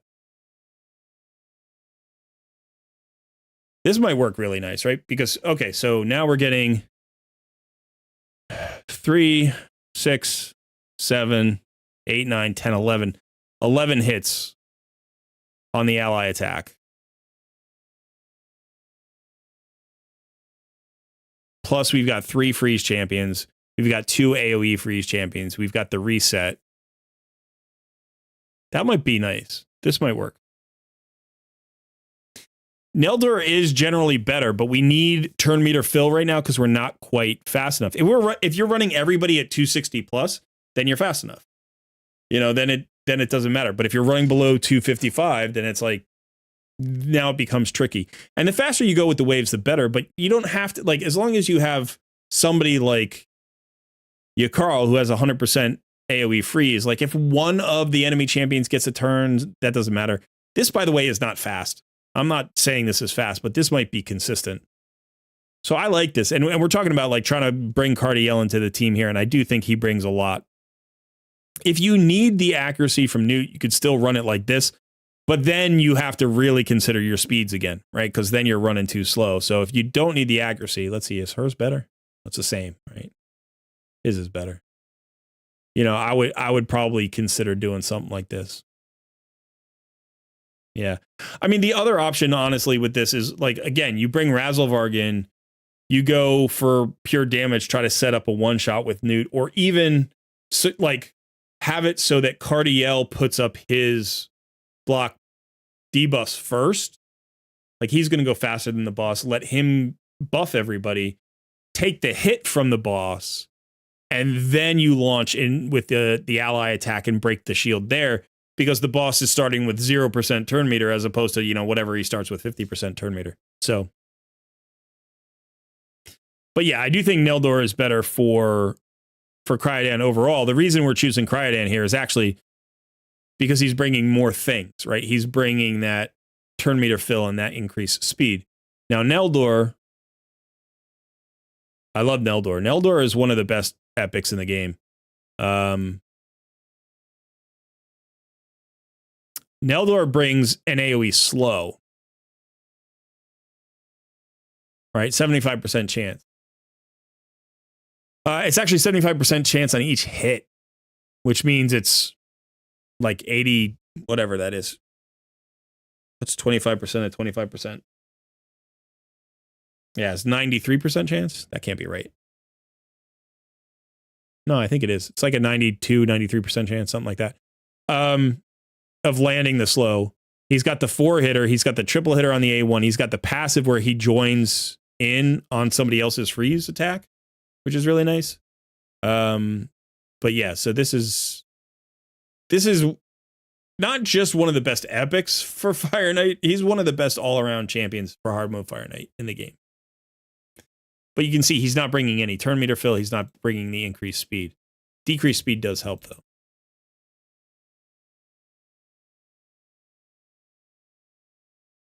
I think it's 255, right, Crop? Is it 250?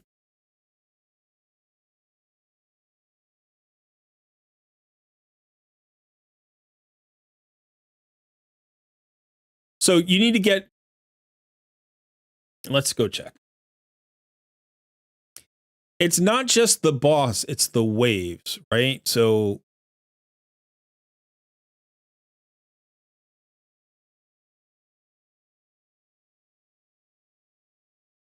So raid stages tool.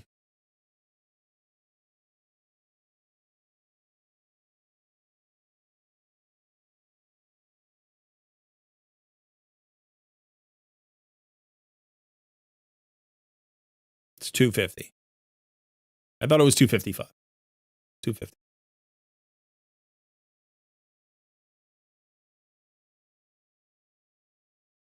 So yeah, you might be able to run a little bit slower.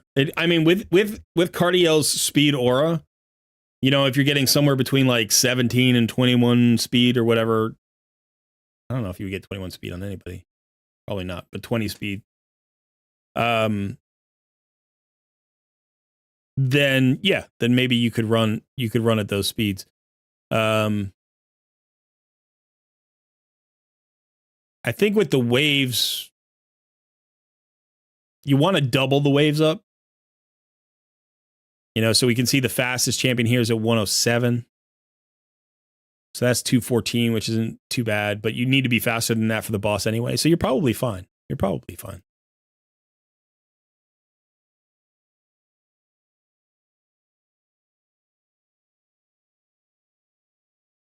Why did I think it was 255?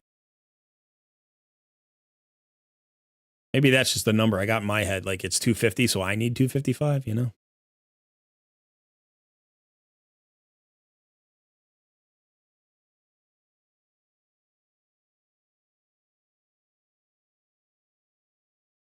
What's the difference between decreased speed and increased speed buffs or even increased turn meter?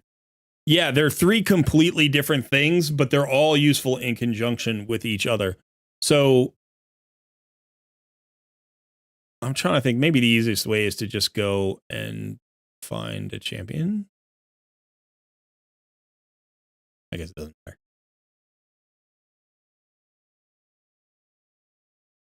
No, I need somebody. Well, no, I don't. All right. So let's go to increase speed. I already skipped past it. Increase speed. There it is. Increases the champion's battle speed by 15% or 30%. So usually you're using the big speed. Increased speed is 30%. So increase speed means every time the turn meter ticks, right? So the turn meter is the bar that fills up and determines whether or not you get a turn. Every time that fills up, it'll fill up by an additional 30% if you have an increased speed buff, right? So literally every time you get a chance to like take a step forward and move towards the front of the line, you're going to be taking a 30% larger step. The decreased speed works the exact same way on your enemies, right? So every time they take a step forward on their turn meter, it's 30% smaller,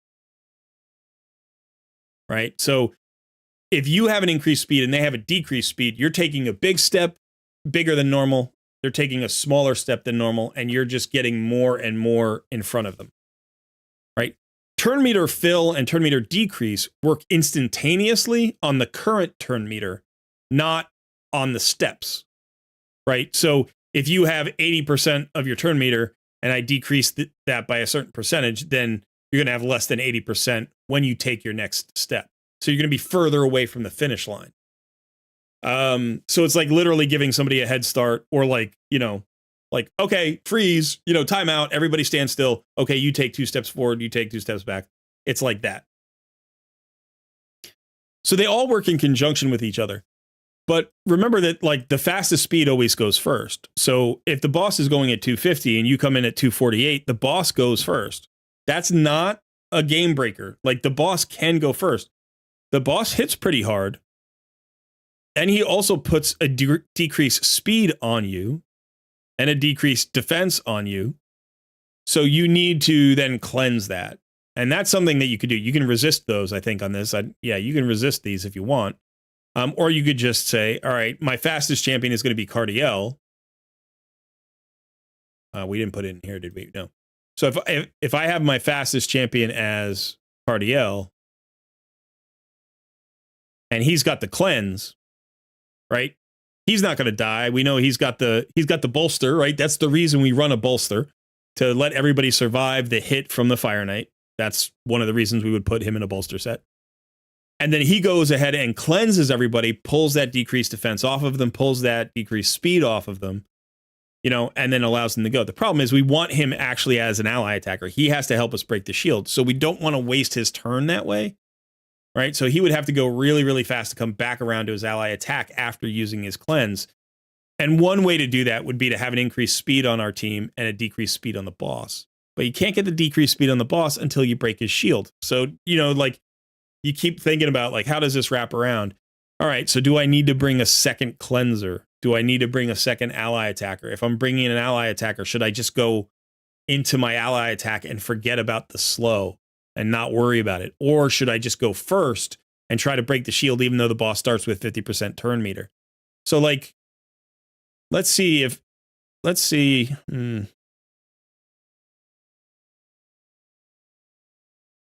what these speeds look like. So what did we say? Ninja's 231. What's Newt at? Okay, Newt's fast enough. And Yumiko, where's Yumiko? Is she around here? Further down? There's Rio. She's at 316. That's very nice speed.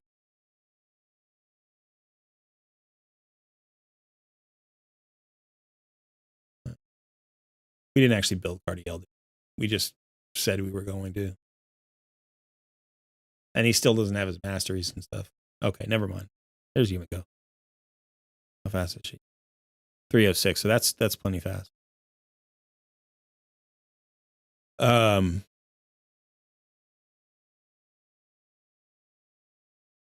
can't. All right, so let's just, like, if we were just to theory craft this team, right? We've got Cardiel in that bolster set. It's like, now that bolster set, if we're trying to go first, that bolster set doesn't make so much sense. Might help us with the waves, but probably not, right? And what did we say here? We were actually gonna replace Ninja. We were gonna bring in Carl. All right, so let's think about the waves, right? What's the goal with the waves? Lock them down. This team is about locking them down. We have some AoE damage, so we'll hit, you know, but we have a weaken, we have a decreased attack, all that. But basically, we're locking them down with freezes. We're resetting our champions. We're doing the ally attack. We're trying to burn through these champions. And then maybe one of them gets an attack, but who cares? Because we got the heals and maybe we've got, you know, whatever else. We get to the second wave. We repeat that process. We need to save Yumiko's reset. This is actually a little bit tricky. I don't know if, does this work on the boss? We get 11 attacks on the boss from, how many stacks does the boss have on stage 10 hard mode? Is it 16? Does anybody know? Is it 18? It's a lot. It might even be 20. I don't know.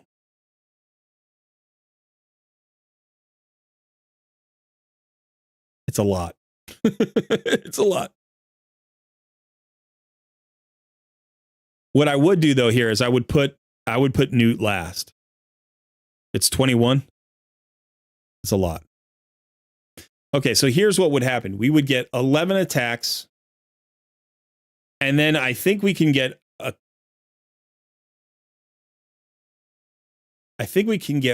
one. No, let's see. Let's look at Cryodan. Got a triple hitter on his A1, right?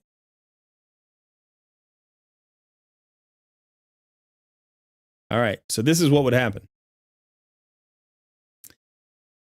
Cardiel goes, we get 11 attacks. Everybody goes, we get another 11 attacks. If we all go before the boss goes, that means we've got 22 attacks. He's got 21 stacks on his shield. You have Newt go slowest, and he's got a chance to actually decrease the turn meter on his, after he breaks the shield on his 21st hit. That's close. That's cutting it really close. And you have to speed tune it, right? And then you have to be fast enough to come back around to then use another skill. what would you would do then is the boss is going to get a turn. Like you have a decreased, you're not going to keep him in lockdown. But what you do is you put up Cardiel's block buffs. I'm sorry, block debuffs buff. Right? You put that up. If your Carl is fast enough, you get the slow on the boss before the shield goes up. The boss hits everybody. Yumiko at some point resets everybody's cooldowns. Right? And then you get the hits, and then Cardiel has the ally attack again, and you're trying to land decreased turn meter with Newt again. But because you've got the slow, hopefully, on the boss, now you've got more turns. You know what I mean? So plus you didn't get slowed, plus you have the block debuffs, and now you get them locked down. So you're gonna like break the shield to try to get the slow, and then you're gonna take the hit and reset everybody, and then you're gonna keep the boss on lockdown. So the boss will get one turn. That would be the theory behind this team. I'm not saying it would work perfectly because I don't actually know. You'd have to actually try it out, but I think that is the theory behind this team. If you have a faster team, typically I run a different team. Let me show you the team I run, which would be,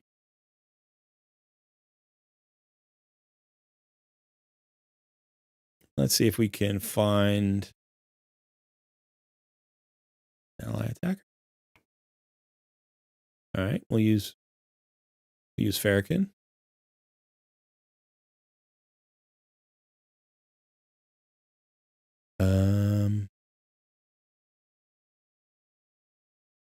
I am all over the place today. I apologize.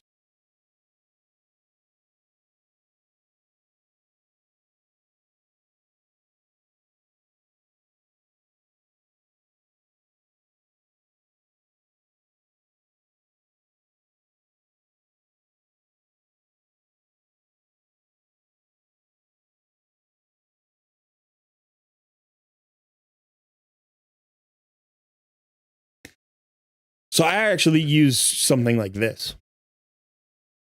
But I use Neldor instead of Cryodan. And I think I stopped using a Carl. I'm trying to remember who I put in that place.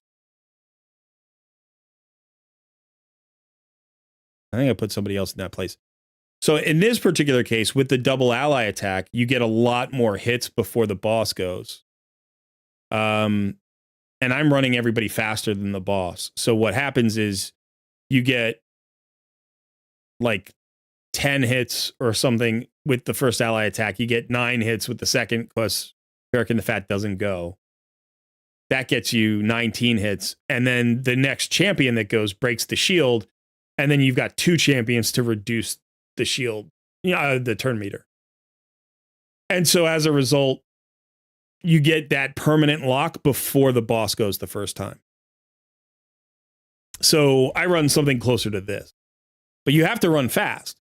And on the waves, you have to like churn through the way. Like it takes a long time. It's a lot of lockdown, a lot of healing, a lot of ally attack. Like you're killing one enemy at a time. It takes a while. Actually, I don't use Farrakhan the Fat. I actually use Lady Mikage, so she gets that extra hit. Yeah, and I think that's why I might have switched out your Carl and brought in a Shadowkin. I'm trying to remember. I think I wanted to bring in Zenogre, people call her Zenogre. But I haven't gotten around to it. I think that was the plan ultimately. But so here you're getting all of those hits, and breaking that shield first. Totally viable, totally works. It's great. And again, having Newt in that last spot means when he gets around to his A1, if the shield is broken, that's just multiple turn meter decrease. I want to just take a quick look at some other things on this account because we haven't done much for the account here. Let's see what the arena team is. Okay. Some solid options here. You got too many options, buddy. You have just too many options.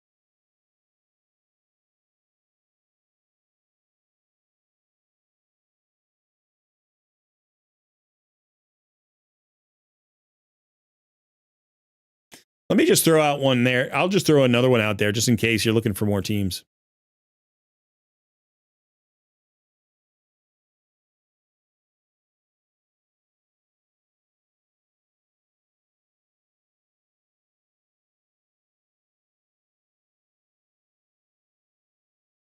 I like this one.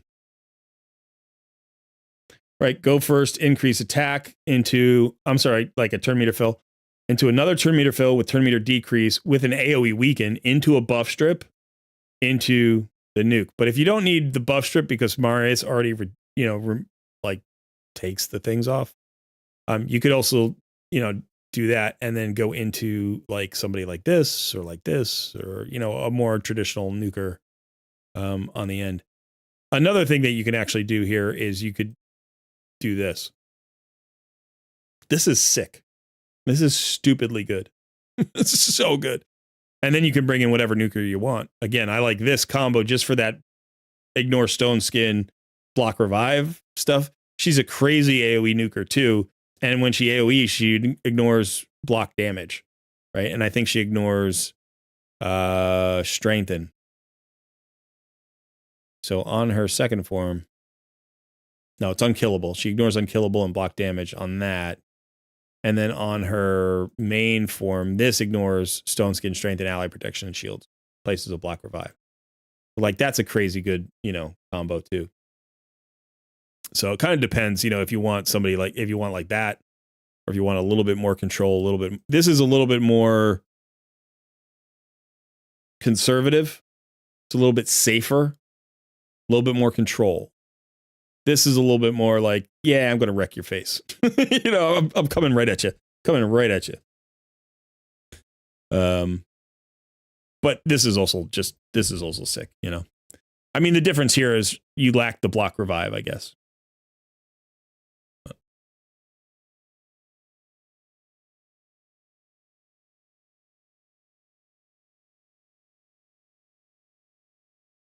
Ice Golem 10. Ice Golem 10 is I don't know how to do Ice Golem 10 fast. That's my problem with this. I don't know how to do this fast. I know how to do this the way you're doing this, right? Like I know how to take this slow and steady and win it every time, but I don't know how to do it fast. And part of the reason why is because it's like, if you go fast on the boss, you can get in trouble. Now, one of the things that I've done to try to speed it up is I've done the same thing you've done, which is I bring in Lydia and I try to focus on a team that's going to nuke out the ads. And then Lydia's going to block, revive them the first time. And then I have Newt to try to kill the boss. Right. So you want to get down to 50% or whatever. The boss tries to revive his allies. He doesn't. Newt kills them the rest of the way. So you have to survive hopefully just one nuke or maybe two. And that is the way to potentially speed it up. So you could go with you could bring in Terrace here.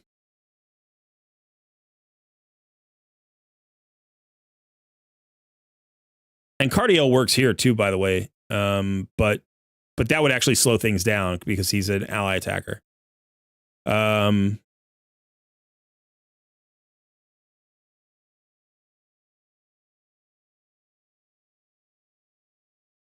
And then the question is, do you just do this? Like, does that make more sense? Might do that.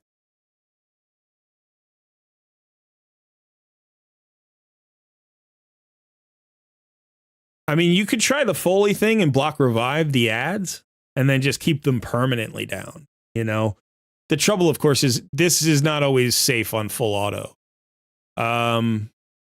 I like this because it gives you that cleanse on the boss and so much survivability in case things go wrong while still bringing a ton of damage. Right? So this feels very safe, but yet probably faster than the other team. You've got all the buffs for Terrace to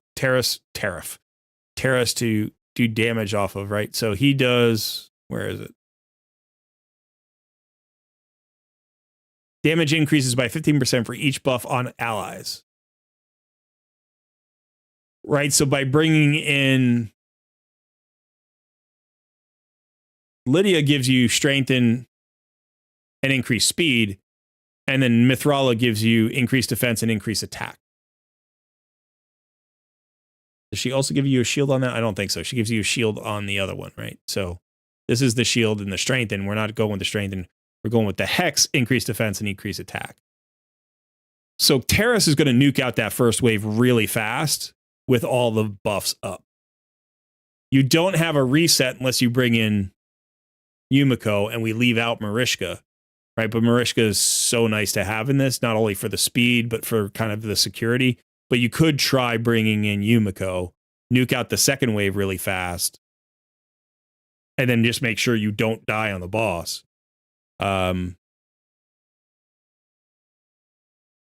So maybe you could do...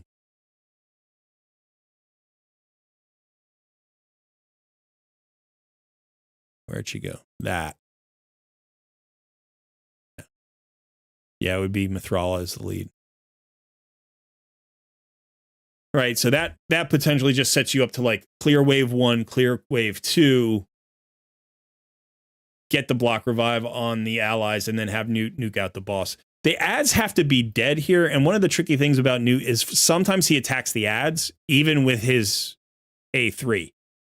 So you can't just guarantee that he hits the boss because you don't know if the ads are going to be up. So there's going to be some variability in the speed here, but that's an option.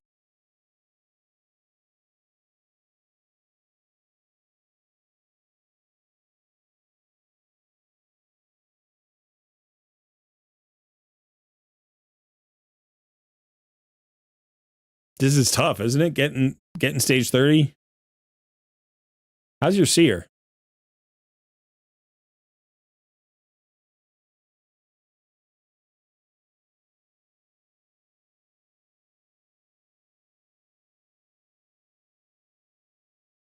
It's not bad. I think the accuracy has to be higher. I think the accuracy has to be 450.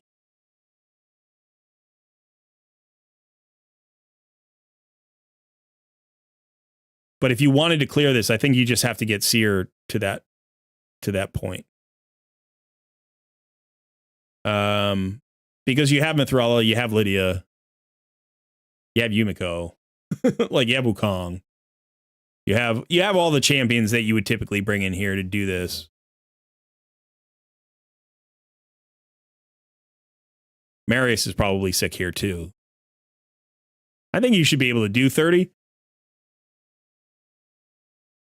But it might require a seer rebuild.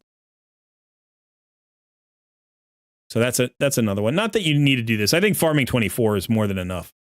And it looks like that's what you typically farm. You farm 24 in 34 seconds. That's a great place to do it. I would probably stay there.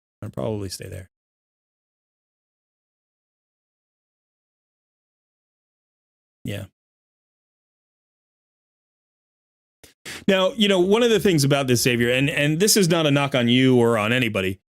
Maybe it's a knock on me. I'm an endgame free-to-play player. So I don't know all the meta builds because I don't have all the meta champions. You have more meta champions than I do, right? Like you have Yumiko. I'd give my right arm for Yumiko on my account. Do you know what I mean? Like she would transform my account. At 3.5 years in, that champion would change the way I do every fight. I don't have Terrace and Marishka. I'm never going to have Terrace and Marishka.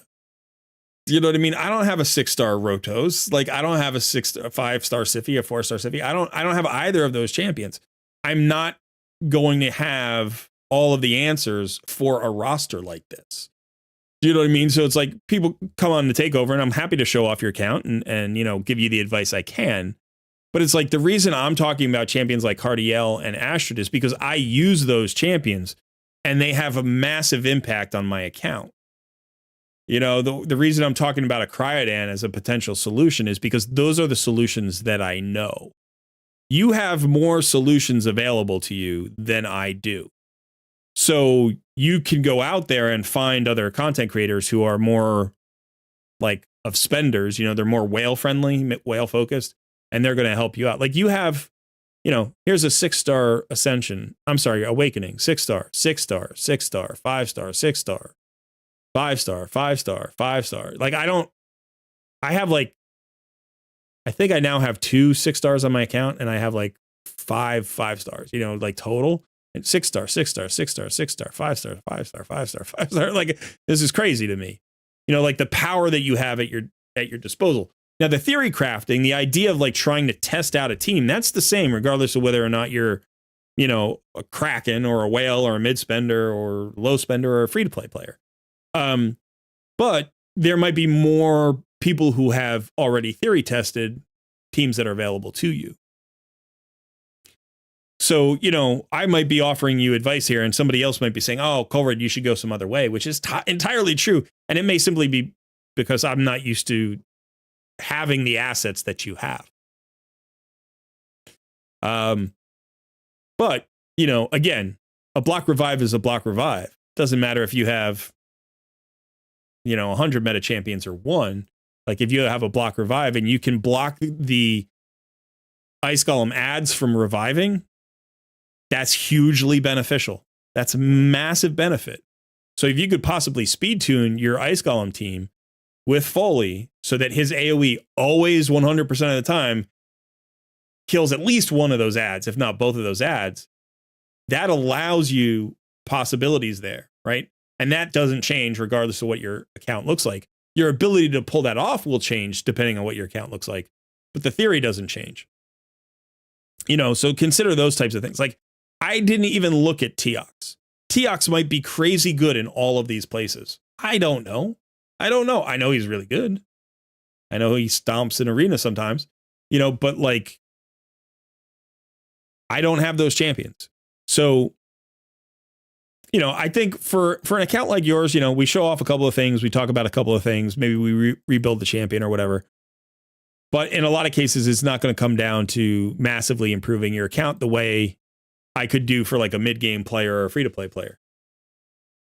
You know, so I appreciate, you know, everybody, Super Whales, Krakens, you're welcome to come on Takeover Tuesday, and I will do my best for you. But just be aware that like you may get a little bit less out of it than somebody else would, simply because, like I said, I've never played with a Marius. I've literally never used one before. I can look at his kit and say, oh, I think he's good here, but I don't know how good he is until I actually get him and start playing with it myself. So that's just the reality of it. Hey, Boozer's back. Is this account free to play? I would guess not.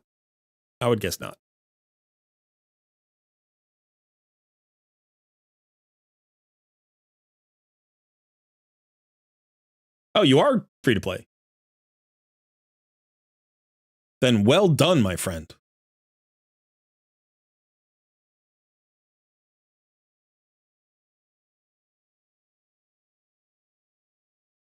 If you're free to play, then you've been playing longer than I have. And you've been playing very well for a long time. Because my account does not look like this.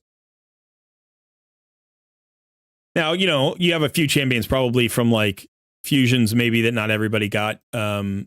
You know, and that's cool. Maybe you get a little bit better rate in terms of you know, shard success. That happens to everybody. I think my shard success is probably a little bit below average for my 3.5 years. It's close to average. I did a calculation about 10 months ago where I was like almost exactly on average. But it's been a bad year for me.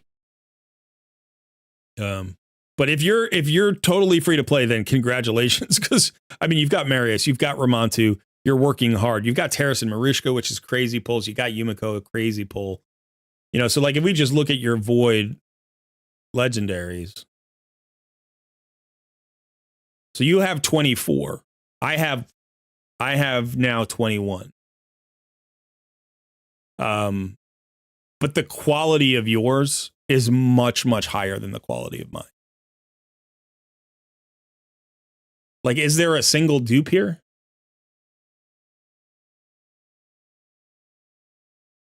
I don't think you've got a single dupe here. Oh no, you've got a dupe Siffy. That's your only dupe. You know, so Yeah, that's awesome. Well done.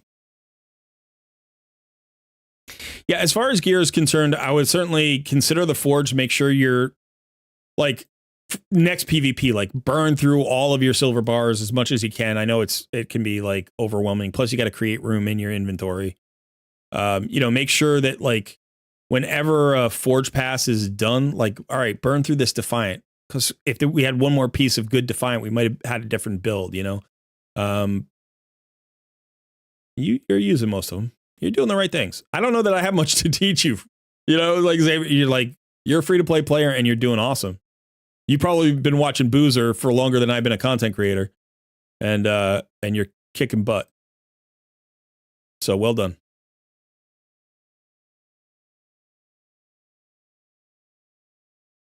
January 2021. Okay, so I started playing again in I think September or October of 2021. And I don't think I could catch you. Now, granted, my year as a content creator has not been as focused as I was when I was a player and not making content creation, but I think you would still surpass me. Like you've had good luck, but you've also just worked really hard. Nobody who's got Ramontu and Marius doesn't work hard at the game. And like I've taken this fairly casually, getting these two guys. And so it just sounds like you're a grinder. You're a tough grinder, and you've gotten like as many of the fusions. I mean, I'm looking at a ton of fusion champions here. And if you've been playing since 2021, maybe you got your original Sify as a... No. Was it 2020 when she was the fusion? I forget. But, you get your guaranteed champions. You're getting all your resources. Doing great. What's the power? 17.77 million. Yeah. Sify wasn't a fusion. Rotos was the fusion. Is that right? I thought Sify was a fusion.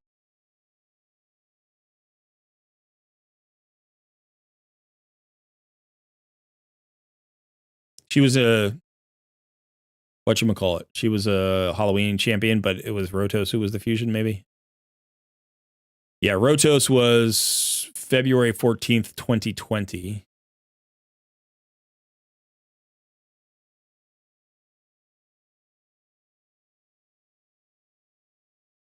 Yeah, you must have worked hard for both Marius and Ramontu. All right. Sometimes takeovers are a little bit more of a showcase. But I hope I helped some people by just talking through the way I think about building teams and champions. Because that's ultimately what, the takeovers are supposed to do. Yeah.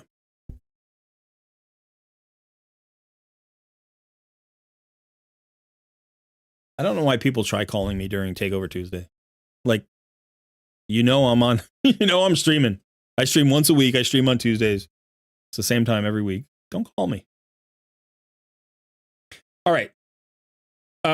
Let's go ahead and shut this one down. We will do a reset on the wheel in just a second. Just give me 1 second. I do want to kind of show. I want to go back to my account and show something that's a reference to what we did today. But let me jump in here and reset the wheel and all that. Let's do that.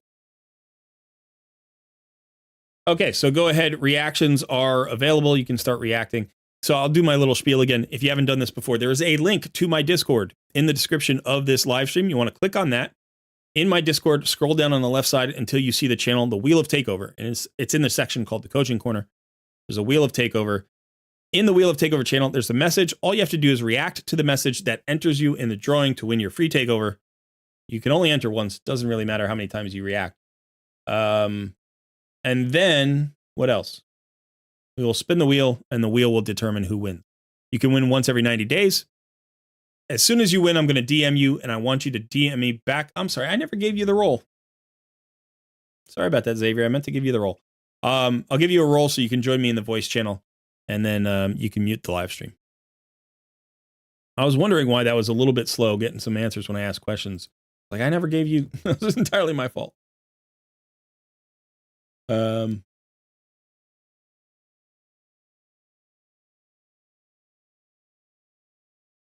Yeah, okay. So I just wanted to show.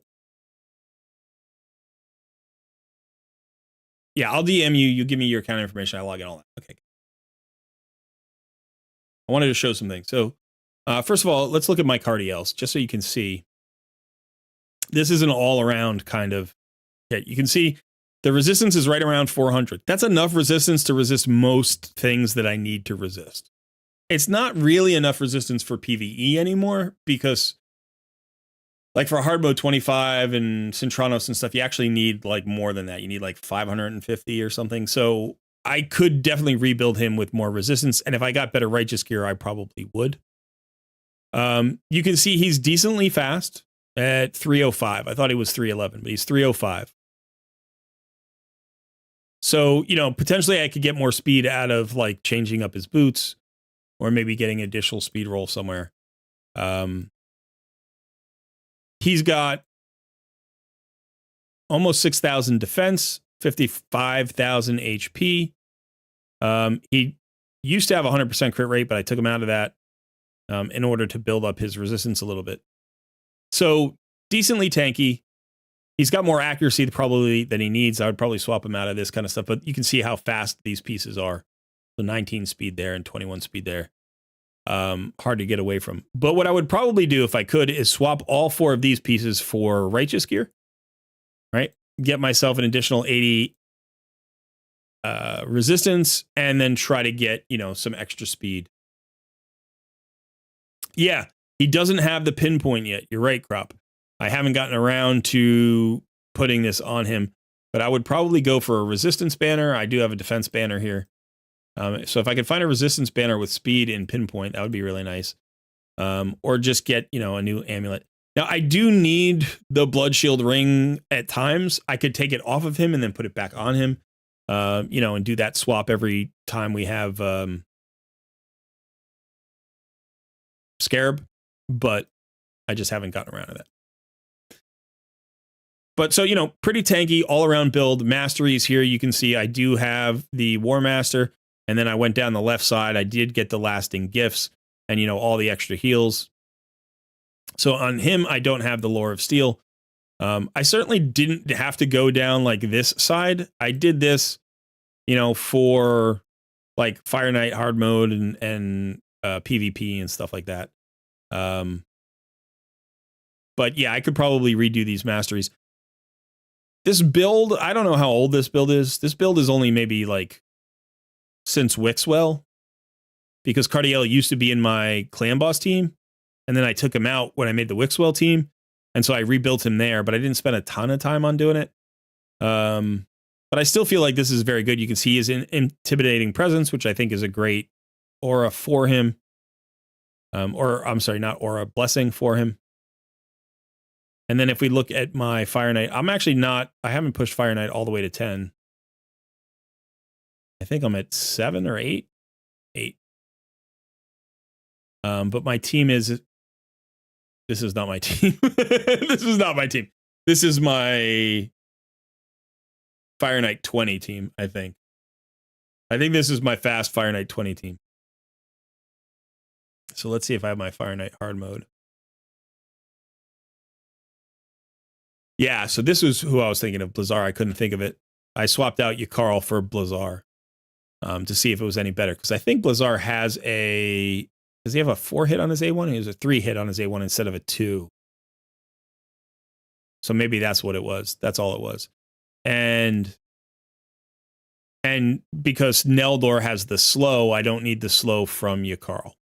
So I think that's what I ultimately decided to do, was make that swap. And you can see the 2 ally attackers. So exactly the concept that we were talking about before. By the way, you'll notice my Cardiel is 6-star fully ascended or fully awakened. I bought all 6 of those. I bought the 1-star, the 2-star, the 3-star, the 4-star, the 5-star, and the 6-star. I purchased every single one of those. I didn't pull them from a stone. And in fact, I just recently... Where is she? I just recently got my Seer to 6 stars. And I'm pretty sure I bought all of hers as well. I might have pulled like a 1 or a 2-star, but I've bought the 3, 4, 5, and 6-star souls. So like when you're free to play, you know, it's like getting a 5-star soul for free, like Loki the Deceiver, that's like crazy good. Like I went for the Mithrala soul to get that 5-star soul when it was, you know, available to me. Because like the chance of me getting it, she was sitting on like a 1 or 2-star soul forever, for the entire time since souls came out, you know. So it's like I went and got it. I happened to get this one from a stone. I got this one from a stone. I think I got this one from a stone. But it's like, you know, you don't get a lot of those souls. What champs are good to build with pinpoint? All champs are good to put two pieces of pinpoint on. After that, it just depends. Civic, how confident are you in how your Wixwell team will do with the changes probably coming tomorrow? I am moderately confident, simply because I'm also running Brogni. So my Wixwell team, let's see, right here, you can see is running, oh no, it's not running Brogni anymore. I have a Brogni to run with him. So I'm pretty confident that I could still make the two of them work. We'll have to see. But I'm moderately confident. I think chances are, you know, this 420 million will probably be cut down, maybe in half, maybe less. But I think it'll still one key Ultra Nightmare by a fair way.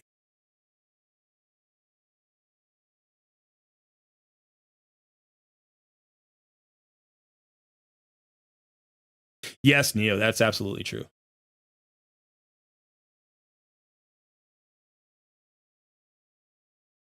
Yeah, Francis, that's a good idea as well, to wait for the CVC.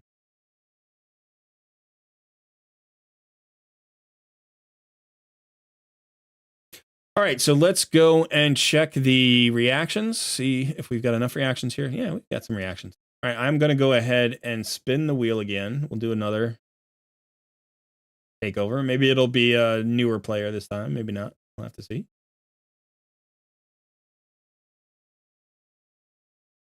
I do have fun going on like very well-built accounts. It's fun to see, and it's fun to think about in Theorycraft.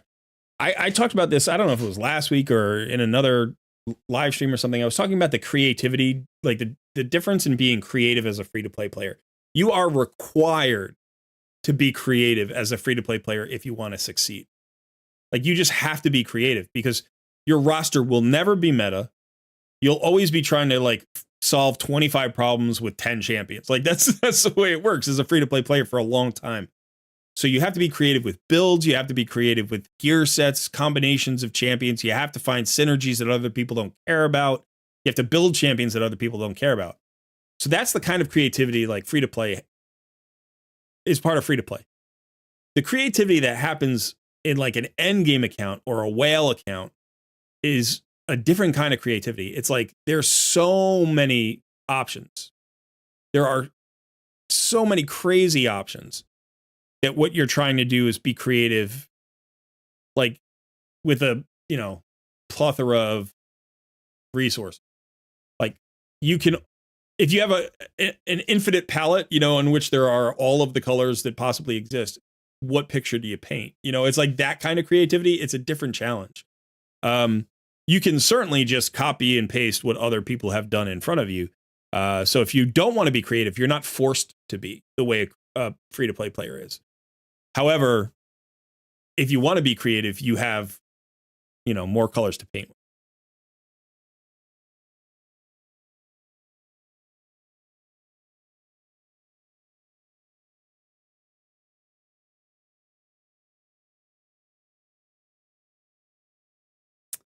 Hodgepodge, congrats.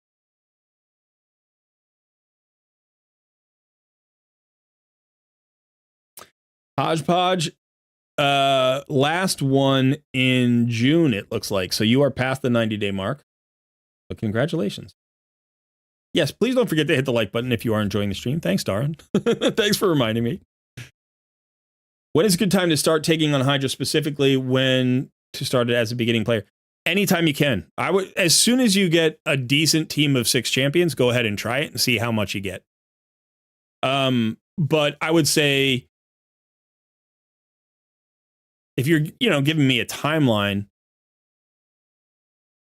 You should try it out in the first 60 to 90 days. Like if you haven't even tried it in the first 90 days, you don't know if you're going to be able to do anything.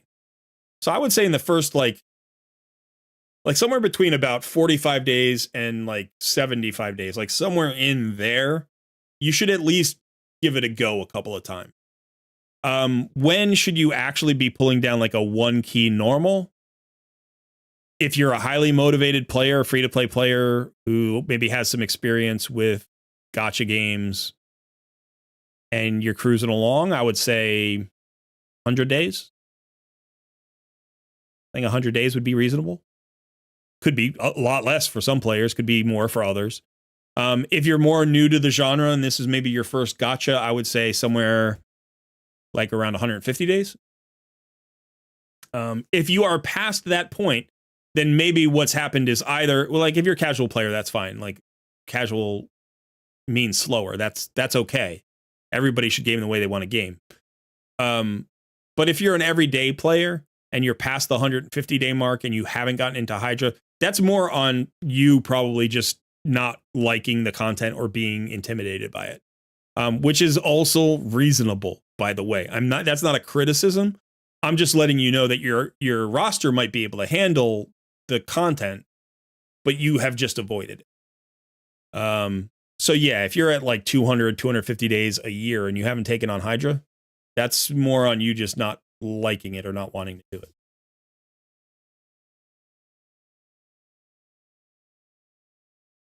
Crop says he's going to publish his new Clan Boss Wixwell team in a few days after the changes.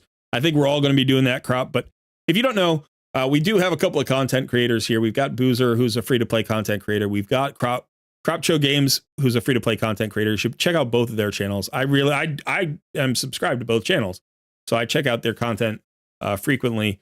You can get some excellent free-to-play solutions from both of these top-notch CCs. I love having free-to-play content creators in the channel. That's awesome. It's like so much fun having you guys here. It's also a little bit like, better be on my game, right? Doom Tower Secret Rooms. That's what we're going to be working on today for Hodgepodge. Okay, let me just get this info into... By the way, you know, when I was talking about creativity with free-to-play accounts, that's also why there are so many different free-to-play solutions, right? It's like any solution that works is a good solution. I never judge other people's solutions, and like I don't criticize other people's solutions. If you get a solution that works for you, and then you're like, okay, check that box, and then I'm going to move on to other content, and you're still running a 7-minute, you know, but you're running a 30-minute Bommel solution. Awesome. You know what I mean? Like, awesome. I don't care. You solved it. You solved it and it works and you can focus on other things. As a free-to-play player, it's really just like I'd rather solve 99% of the tasks out there first and then go back and speed things up rather than like solve 30% of them and then try to make them faster. Do you know what I mean? Like, it's just, it seems to me like the best way to go about free-to-play like progress is keep moving on to the next challenge because that's the thing that you haven't done yet. And then once you get through all of them, you start at the beginning again and you're like, let's speed them up. Let's make them more efficient. Let's make them better. You know, not that you can't get intermittent progress along the way from getting new champions or upgrading champions that you use a lot.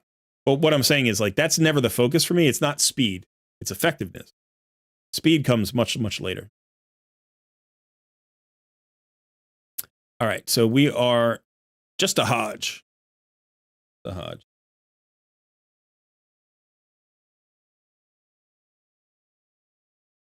All right. Let's see. I got you. I'm in. Another level 100 account. Oh, look at you with the, I like it. Symmetry all the way across. You got your system. You got your system for the Guardian Ring. How we doing, Hodgepodge? All right, we're doing great here.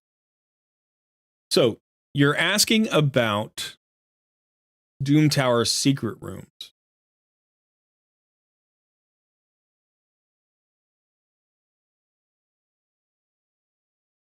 You've got 178 champions. So we've got possibilities for secret rooms. You don't have a lot of rares. You don't have a ton of rares. You got about, what's that? 12? 1, 2, 3, 4, 5, 6, 7, 14? 14, 15. So some of the rare rooms might cause some issues. Let's go ahead and take a look.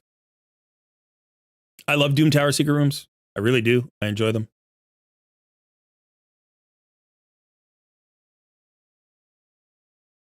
You've only got 2 rooms left here on hard mode.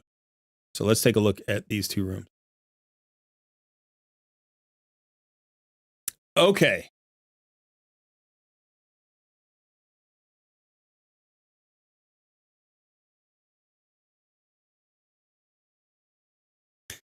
This is what we have.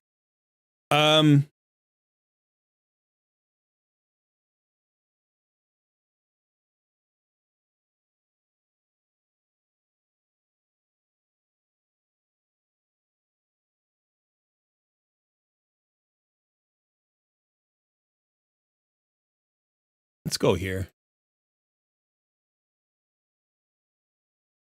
Lizardman Epics. It's a hard room. It's a very tough room.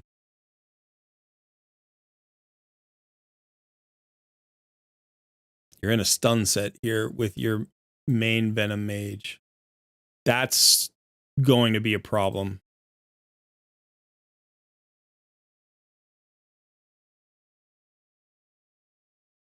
There's your shield set.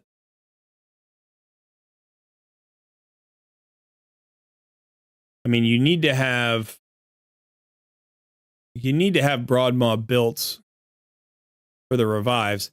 You have Broadmaw in lifesteal, so we need to get out of lifesteal. And you need a lot more defense and HP.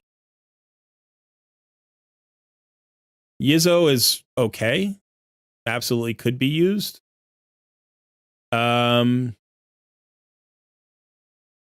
think Delage is excellent. Especially you have that AoE decrease attack, which is really nice. You get another shield. You get this counter attack. She heals herself. She is HP based. So if you're running her at 5 stars, she's going to be decently tanky.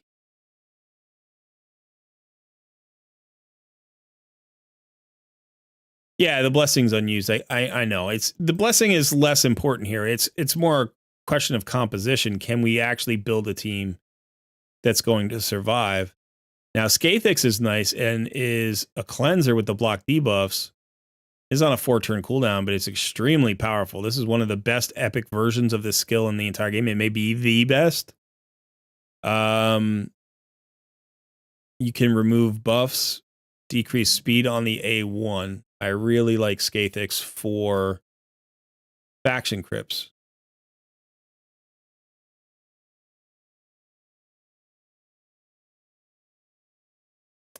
Chareg's not bad. He's got that decreased attack on his A1 plus the increased defense and ally protection. Continuous heals. Like, he's certainly viable. But at 5 stars, having an ally protector at 50 is generally not the way to go.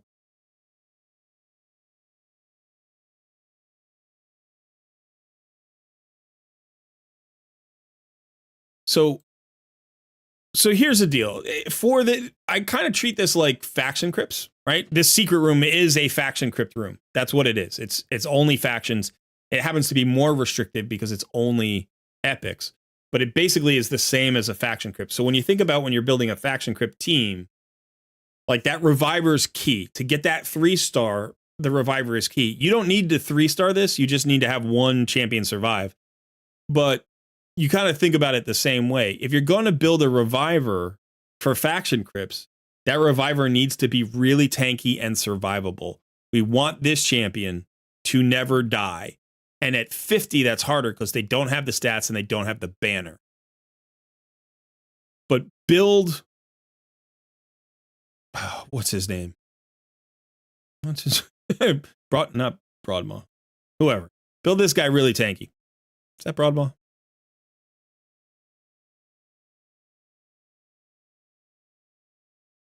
Hey, Emmanuel. Good to see you. Broadmaw. Yeah, okay, Broadmaw. So I would get out of the lifesteal gear. Potentially, you could put the shield set on this champion. That's fine. But again, it's a 50. You could regen. You could go Guardian set. Absolutely, Guardian set could work here. That would be a little bit of like the in-between, getting a little bit of that ally protect. You could go just straight up regen and immortal. You know, you could go tanky with like resilience and defiant or something. You could go, you know, stalwart. Make sure Broadmaw is really, really survivable, and I would rebuild him for that. And then I would get your Venom Mage into a full regen and immortal set. This is the champion who's going to do most of the work for you. And you need to have this champion be survivable. You don't need him, don't need her in a stun set. If you want to put a stun set on like one of the other ones, I guess you could. But honestly, if I don't like, let's see, let's go to these again. If I were going to do a stun set on somebody, who would I do a stun set on? I don't know that I would do a stun set on anybody except Basilisk. Like, I can't think of another champion that I would put a stun set on. So Basilisk has the AoE A1. So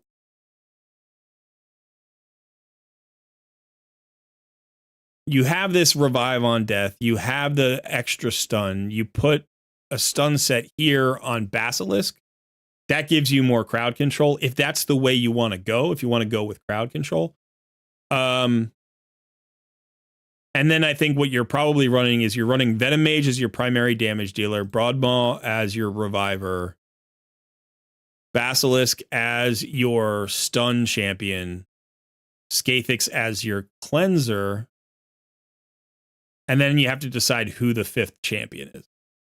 And you could certainly run Delaja again in a shield set. You know, she's going to have decent HP. She's going to get all those counterattacks. She's got that built-in survivability. She's got shield and continuous heals for allies, so she's a little bit of a healer. She gives you the decreased attack. That's going to add to your survivability. You could certainly bring in a second Venom Mage, right? You could build 2 Venom Mages. That would totally work. Or you could just empower the first one. Or, you know, I don't know if you're using these as, like, faction guardians. You know, you've built them to 50, but you could certainly empower this Venom Mage, make this Venom Mage even stronger. Quargan's okay, but I think you have the supports you need. I think Skathix and Broadmaw are all you need. I don't think you want to go more supporty than that, unless you're bringing in Jareg. But I think probably tanky with a stun set, tanky with revive, with regen, and then tanky with accuracy to land the debuff. I think that's your 5. I think that's your 5. That's probably how I would go. Now, Aox is certainly an option. Aox is not a bad champion at all. Aox is a fantastic champion. Maybe you mix Aox in, you know, if it doesn't work and you try Aox. And like I said, Yizzo could work because of the 5-star bonuses and stuff like that. You get that provoke, but Yizzo's not as good as the other champions. That's probably what I would do.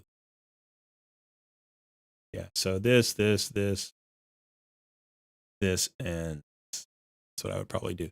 Now, with only one 6-star champion here, everybody's got to be tanky. You got to have you have to have a shield set on somebody.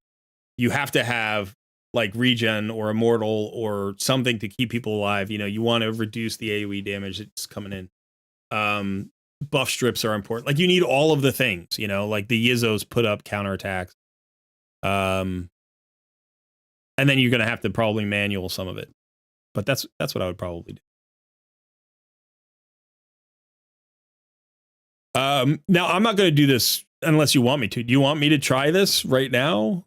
I would rather leave this to you, because this is a lot of resource management that you might want to like think about whether or not it's valuable to you. I don't know if you really care.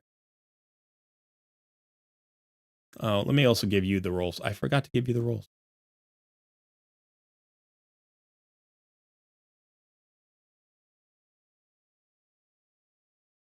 There you go. If you want to join me in voice, you can.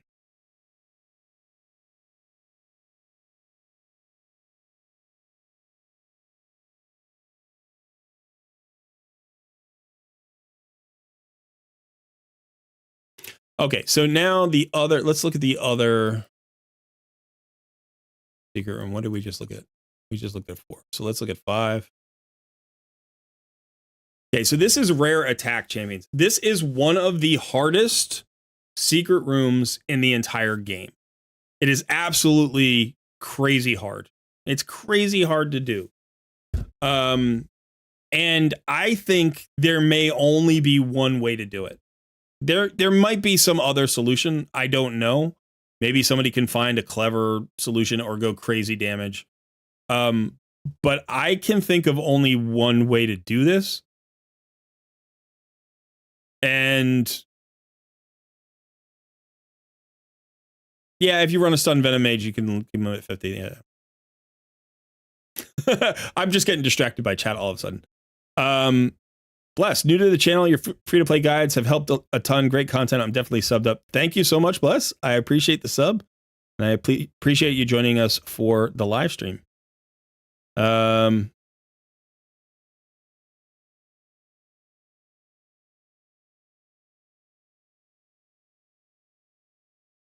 Yeah, okay. So I think this is just a really, really hard stage. And what I would recommend is putting her in a stun set. And probably putting her in a stun set. And then maybe putting her in a stun set. And putting like her in a stun set. And then maybe putting her in a stun set. Like, the way you get through this is by running 4 or 5 stun sets on AoE champions. You could certainly, you don't have to run your Cold Heart. Like, if you don't want to, you could run somebody else. But you're looking for, so rare attack champions only there, right? That's what we're doing. So rares, attack. Anybody who's got an AoE one, I love Selenia, and you could certainly build her for this. She's got an AoE. You know, she's, and you could put her, she doesn't have to be in a stun set. She could be like in regen and immortal or something, or you could put her in something else. But you need AoEs here, and preferably AoE A1s. So like this 4 hitter kind of acts like an AoE. It's not a full AoE, but you're going to get more stuns out of that, right? And then she has the AoE on the A2. So yeah, I probably wouldn't use him. I wouldn't use Frozen Banshee. I would use Elhain because she's got multiple AoEs. The A2 is an AoE. The A3 is an AoE. Dilgul, yeah, I mean, maybe. Still, I don't think so. She's only got 1. No. You could maybe put in a stun set. He's got an AoE plus the 4 hitter.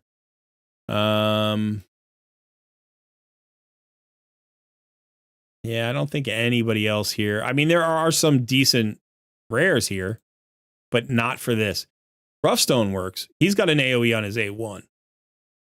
So you could definitely put him in a stun set.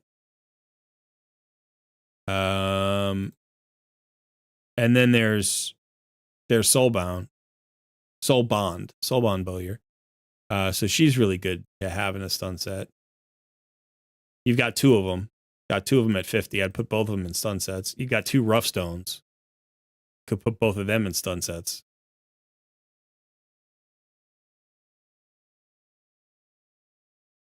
And then the question becomes, you know, what else do you put them in? So you've got the stun set, that's 4 pieces. What else do you put them in?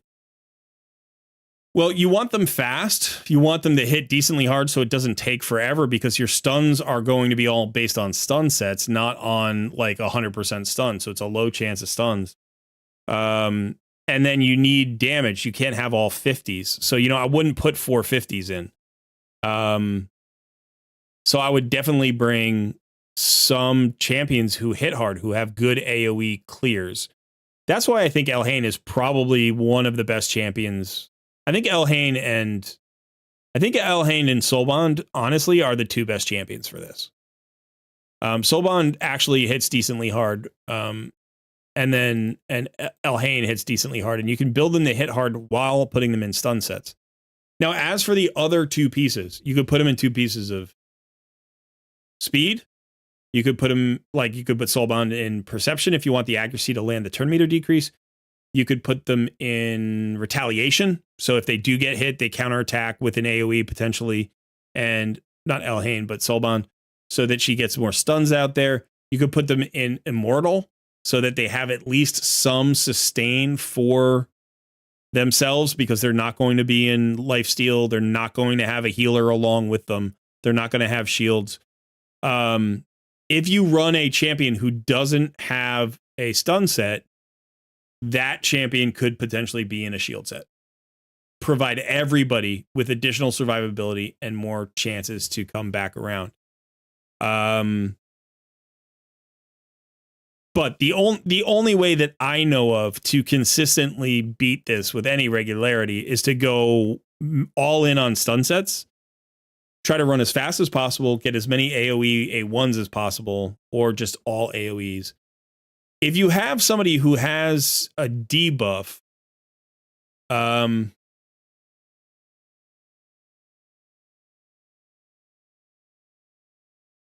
trying to think if there's anybody here who has a good debuff that would speed up the damage. Anybody who has like a decreased defense. Let's see if there's anybody with a decreased defense.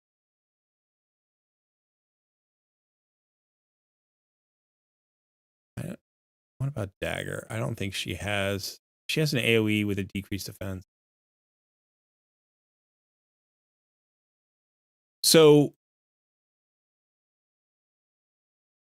increased attack would be useful. And decreased defense. This guy's actually not bad. So maybe since he's already 60 and he's 5-star awakened, he gets an extra turn after giving a buff. Increased attack. That 25% is going to matter. And then he goes into a decreased defense. So maybe he's your buffer and debuffer, and you put him in a shield set. Because he's not really there to do damage. He's there to buff and debuff. So a shield set with some perception. Run him decently fast. He's that champion that kind of makes everybody a little bit better. Use Fleshmonger.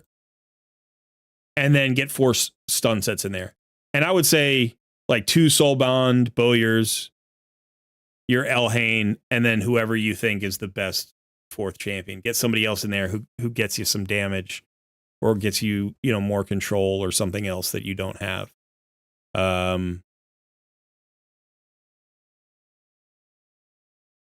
Yeah, I think that would be the way to go.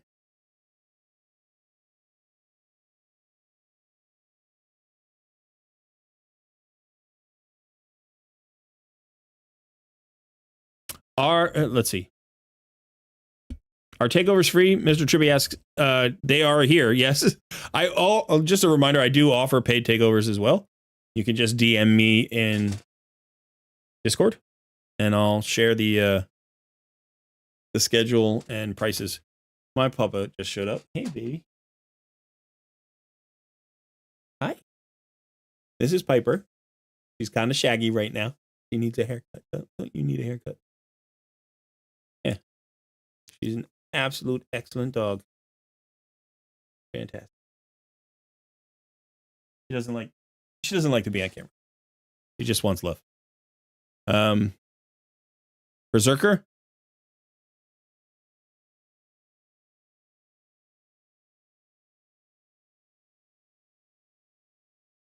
He will double as spirit rare later. Berserker. Let's see.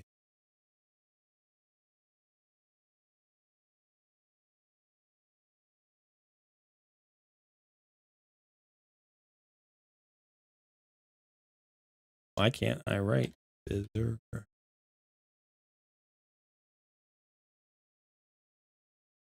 Berserker. There we go. I can't find a Berserker.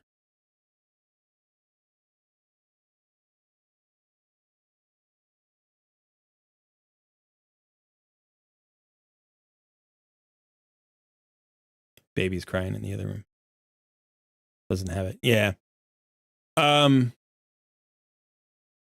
So yeah, just based on what you've got, I think, you know, stun set. Do we have the stun sets? That's a question we could ask. Do we actually have the stun sets? So let's see, like if we got Elhain is in a stun set. Excellent. So I think that's good. But here's the problem. She's running at 173. Not great. She's close to 100% crit rate, which is not bad. You don't need any accuracy on her, by the way.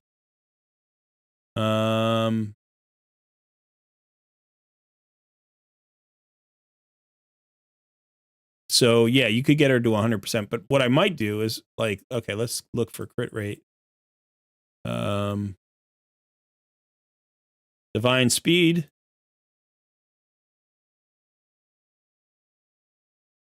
This could be a nice piece for her.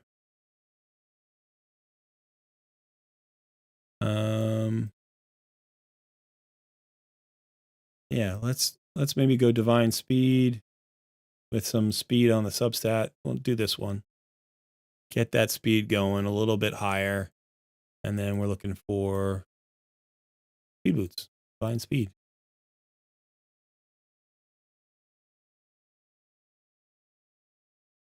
We don't need the crit rate. We could get crit damage. That'd be great.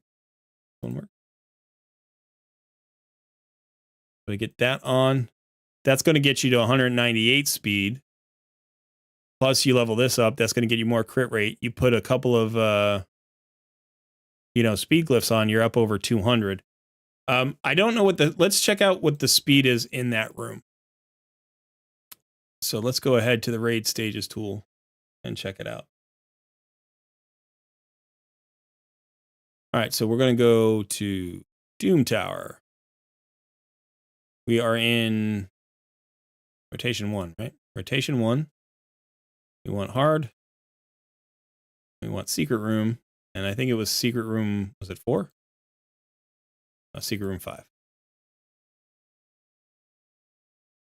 Okay, so let's look at the speeds here. The speeds are 119, 121, 126, 126. So optimally, we're going to run at 260 to get 2 full turns. You know, before the Heiresses go or the Avengers go or whoever it is, Avenger. It's not critical. I would say though, you want to run 240. You know, if you can get to 240, that's where you want to be.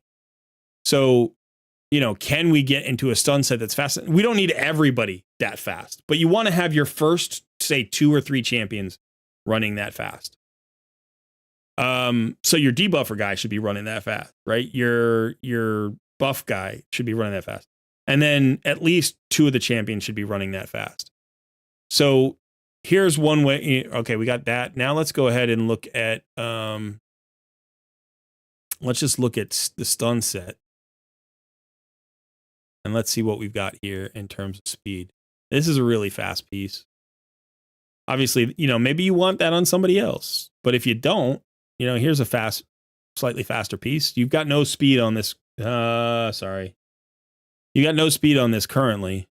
So, like, let's throw that on, you know. We don't want to lose the crit rate. Here's some crit rate, speed. We can get more crit rate out of this glove, right? This goes all the way up to 50%. So we can be shy. So that gets us more. What about chest piece? This gets us more crit damage. That's nice. This could eventually, you know, you could upgrade this piece. Maybe we're rolling the speed or crit damage.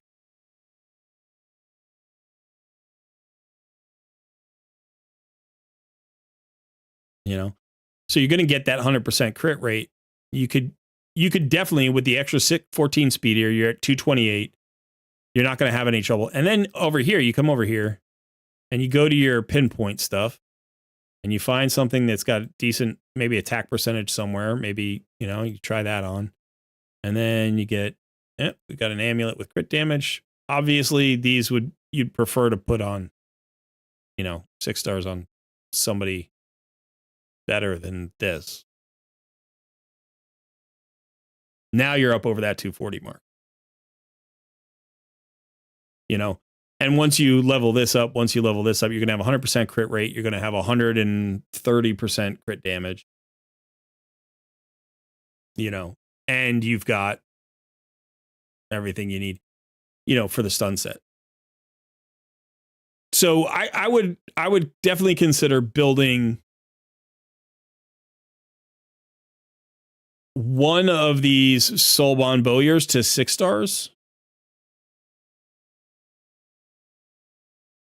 And if you don't have enough stun sets, it would be not outside of the realm of like reasonability to put somebody in a provoke set if you have a provoke set and go tanky. Like try to go as tanky as a provoke set with an immortal set with defense and HP substats and main stats and stuff. And just like try to take a hit or two like each turn and hope that shield on the next round keeps you alive. Do you know what I mean? And just do it that way and gives you a couple of procs of your immortal.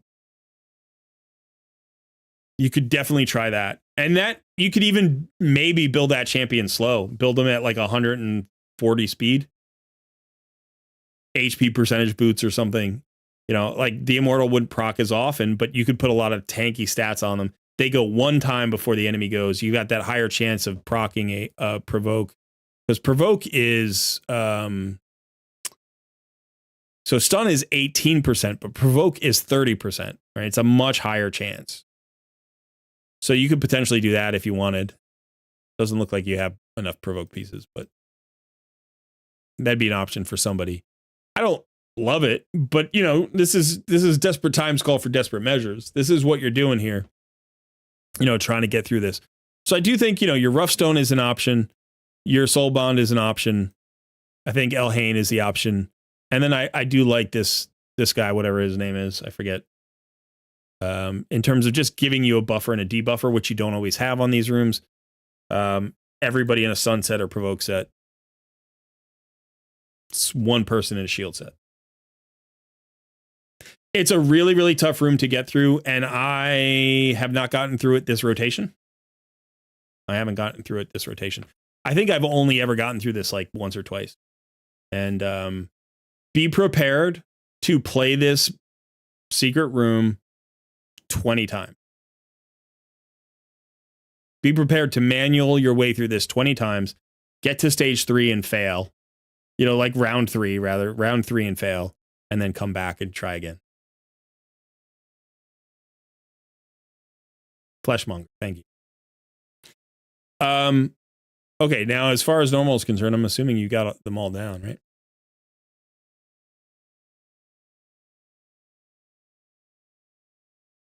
Yeah, by the way, one of the things that sometimes people ask me, and I'll just talk about, this is not necessarily something for Hodgepodge here, because it seems like Hodgepodge is already doing this.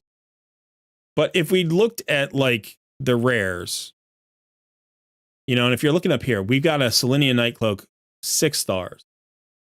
Fully awakened. 6 stars, 6 stars, 6 stars. 5, 5, 5, 3. 5, 5, 5. 4. You got some champions here who are kind of questionable for certain, like, would you 6-star a Banshee? Why do you have a 4-star Awakening on a champion like this? Why do you have a 3-star Awakening on a Meat Carver Tolog? Like, if you're using them for faction crypts, you don't need the Blessing. You don't need the extra stuff. Like, why? And it's because of Cintrano. Right? So when you go into Cintranos, and it doesn't matter if it's hard or normal, when you get to these awakened stages, you have a requirement of stars. This is actually a really good example right here. Right? So if you look at this roster, like, I have to find 10 awakened stars. Right? But I don't really have good champions that have, like, this is my best champion in this faction right now. For this particular stage, no stars. But I've got 4 stars here on a champion. I've got 3 stars here on a rare that might be a throwaway, but gets me 3 stars. I'm at 7 out of 10. So if I can find 3 more, I've got 1 on Coronar. Maybe I've got 3 on another rare. Like, maybe this is enough. Maybe the power of Coronar and what's this guy's name? Why am I forgetting everybody's name today? It's the muscle relaxers. But maybe this is enough. Maybe this is enough to just get through. Baron, thank you. Maybe you throw Baron in here with the 6-star Tree Shield Knot, who's a reviver. Maybe these 3 champions are enough to carry. So all I need to do is get to the 10 stars. And right now, this 3-star Awakened Rare, who's total crap and is at 50, like, this guy is the one who's qualifying me. You know, and it's like, well, maybe I only need 2 stars and I can actually do this instead. Like, sure. But the point stands. Like, the reason that you have 3, 4, 5 stars on some of these rares that you don't even ever intend to take to 60 is just to qualify for this room. Now, remember, when you get to this red region, I forget what it's called, like the stars go up to 20. Now you need 20 stars, which means on average, you have to average 4 stars. You got 5 champions, 5 times 4 is 20. It can be really hard to just find the qualifying champions for these awakened stages. So it's like, oh yeah, I've got that 5-star Armands, but that's it. Now everybody's going to have less than 5 stars, you know? So it's like all my legendaries, like the next best legendaries are 3 stars. I'm already falling behind. But if I go to my rares, maybe I've got a rare here who, actually, it's got to be epic, legendary, or mythical. I go to my epics. Oh, I found a 5-star, miscreated monster. Now, granted, a miscreated monster deserves a 60. Do you know what I mean? This is a champion that does deserve a 60. But here's a 4-star. 4-star, Old Hermit Jorg. That got me to 20. You know what I mean? Now, this team is pretty awful. I don't know that I would use this team. But my point being, sometimes an epic or a rare with a high blessing is what you need to complete Cintrano. So Jorg isn't doing anything here.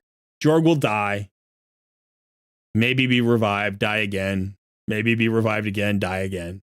Probably never do much more than maybe get one like turn meter fill off. You know what I mean? Like, the increased attack isn't even useful because we've got Arbiter. Like, this Jorg is just here to fill a spot and give me 4 stars. That's it. So, people can do that kind of stuff. Oh, there we go. Get another level here.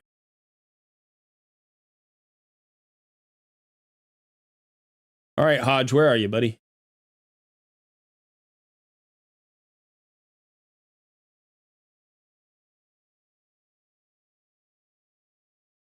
Are you done? I haven't heard from Hodge in a few minutes. I don't know if Hodge had to walk away. But so, yeah, so, when you're talking about Cintranos stages and Secret Rooms and Doom Tower are really similar, right? They both have restrictions. You have to get creative about how to solve the problem. So, like, let's say we're looking at here, this double boss. I really like these fights. I like trying to figure out this stuff, right? Like, okay, so we can go here, Skavig and Borgoth. So Skavig is, hang on a second.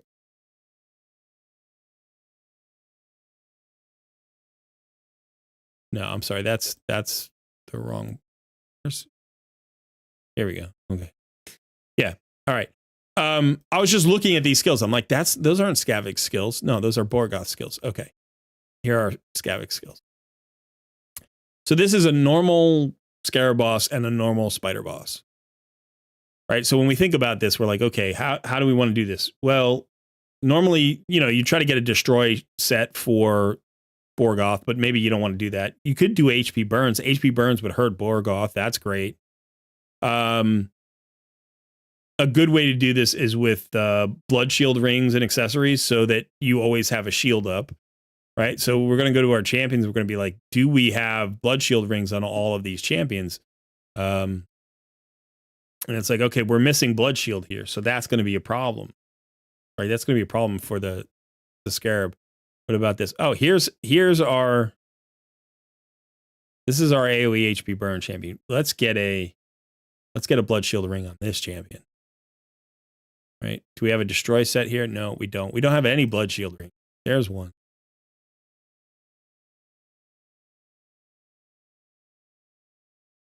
Let's see if we have Blood Shield. We have a Blood Shield amulet. Let's see if we've got anybody equipped with a Blood Shield.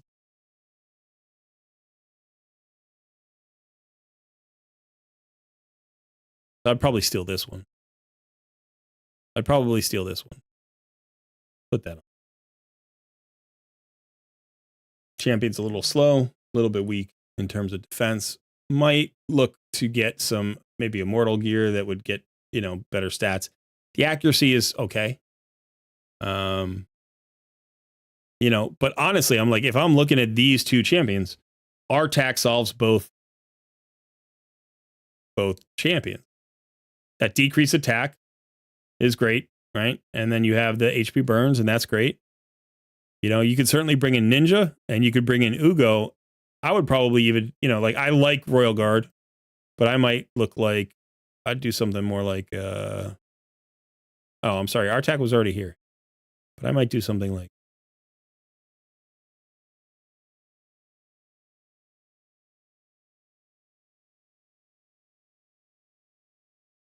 that. You get your cleanse. It's a mini cleanse. You get some heals. You get more speed. You get your decreased defense. 2 champions with decreased defense, max HP hit. You get a bunch of HP burn activations. Burn your way all the way through. Plus, you can even freeze the spiderlings if you need to. You get your decreased defense. This brings you everything, right? Put 5 blood shield rings on them. Let them rip. Right? Burn the spider down first. Because once you get to Scarab Boss, your Ugo and Apothecary will keep everybody alive. All you have to do is get through the Spider Boss, and this is a solution. So, is this the only solution? Of course not. Absolutely not. I'm sure there are a ton of solutions. But does this work? Well, as a free-to-play player, I'd have to say, yeah, this works great. I like this. This is really nice. So that's just kind of the way that I'm looking at it. But this is like those secret rooms. You've got the restrictions, and you've got a theory craft, and you got to think about, what do I need? What helps here? What works in those individual fights? What are the weaknesses and strengths of those individual fight champions in this dual boss fight? So like, does Artak hurt because there are two bosses, and he doesn't? Not in this case, right? He just helps. So yeah, he's going to burn through those spiderlings. He's going to help you burn through the Scarab Boss. But what's the solution for the Scarab Boss? Shields. You don't have any champions that are giving you consistent shields here, so go and get your blood shield rings on everybody. If these factions don't have blood shield accessories available, then you pull them out and you try other champions. Right? You don't need to have Royal Guard. It's nice to have Royal Guard. He's going to speed up the fight. He's going to do good things for you. He's got that slow on the A2 or A3, whatever it is, A3, I think. But maybe I want to bring in, is this Tagore or Trumbor? This is Tagore, right? Prundar's the gold face guy. And then Trumbor and this is Tagore. So you bring in Tagore,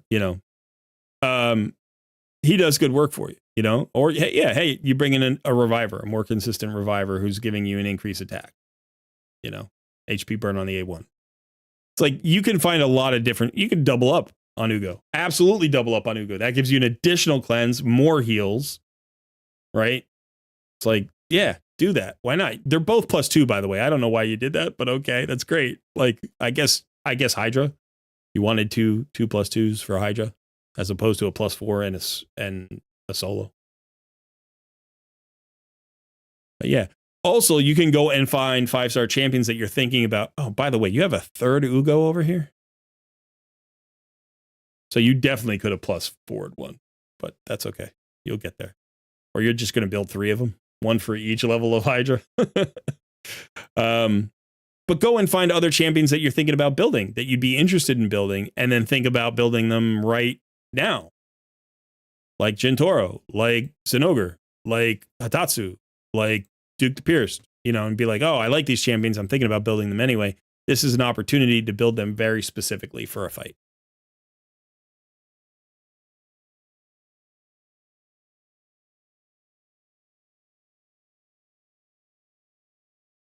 You were stuck in global. Okay.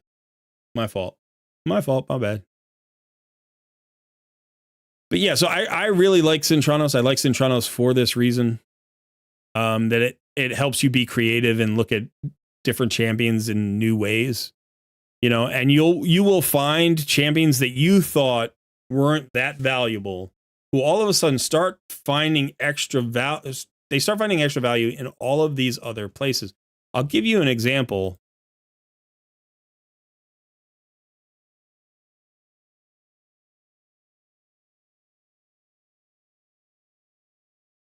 Cythalia. I pulled Cythalia, I don't know, 2 years ago.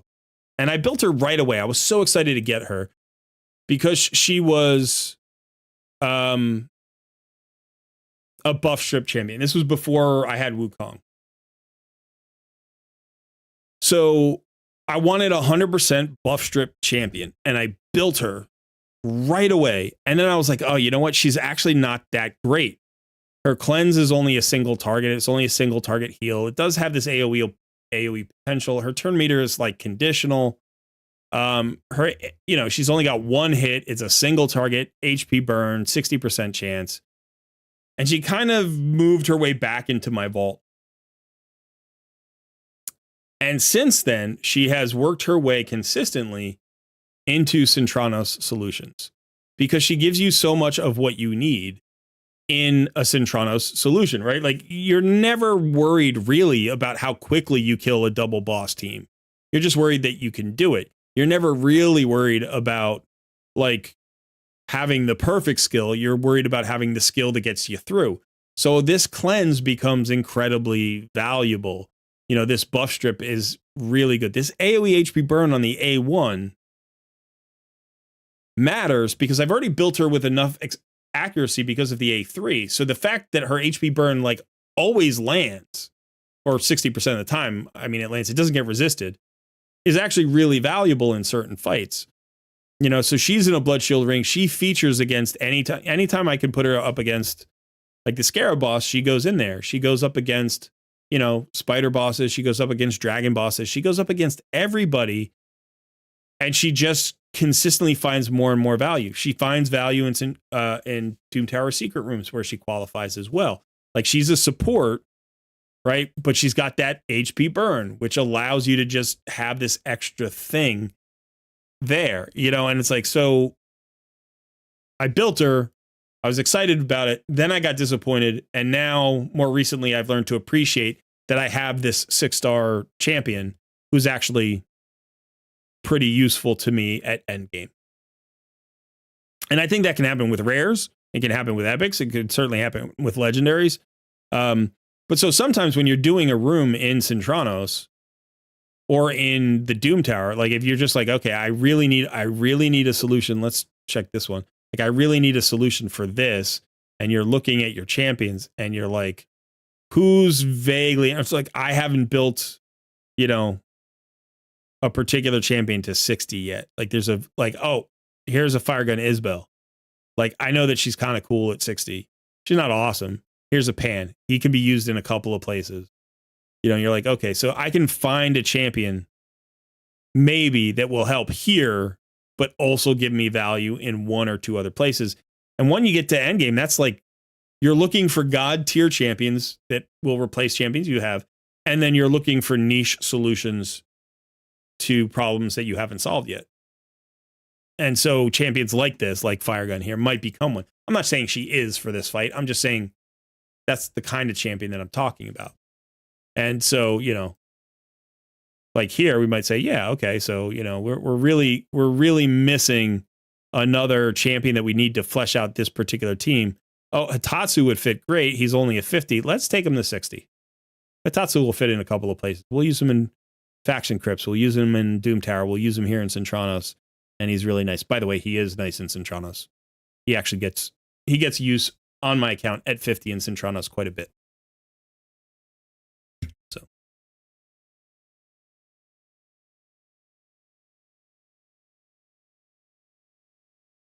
All right, Hodge, do you have any other questions? Anything I can help you with today? Again, we had 2 level 100 accounts. That just happens sometimes. And no knock on those players. Everybody deserves a takeover if they want it.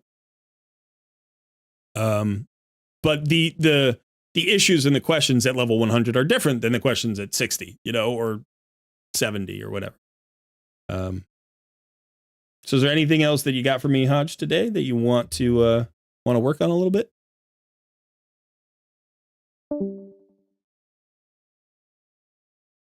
Hodge just disconnect.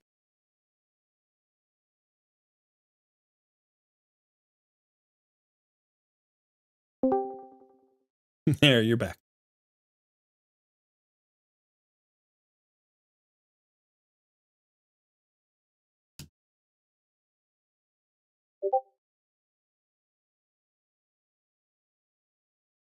I think everybody can hear my my Discord now because I had to take it out of streamer mode.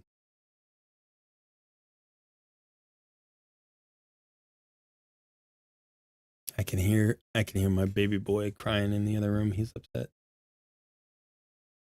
I don't know why.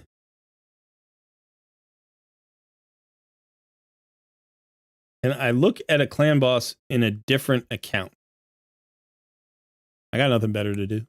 Yeah, I'm not going to do a third takeover, so let's go ahead and let's do that. If you want to send me the info, I can take a look at it.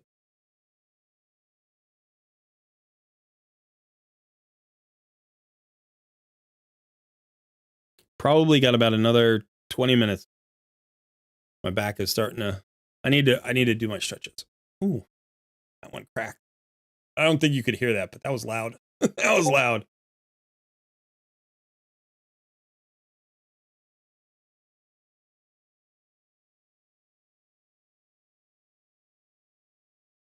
Oh, he's really crying.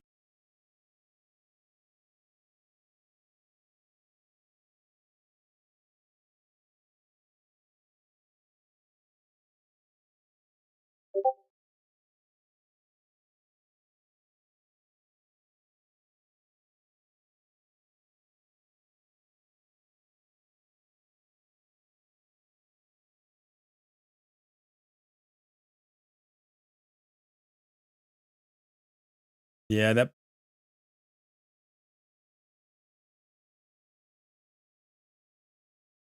All right, that password worked. Yeah, got it.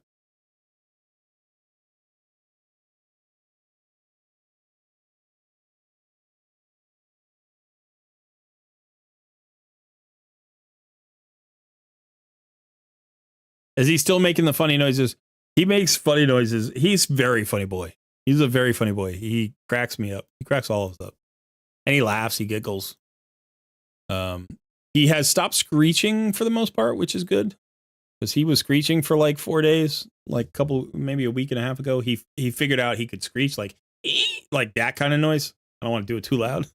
It's like, and he would just do it and like, all different notes. Like, and he did it for hours a day. He thought it was so interesting. And then he just stopped because he's like, all right, I don't want to do that anymore.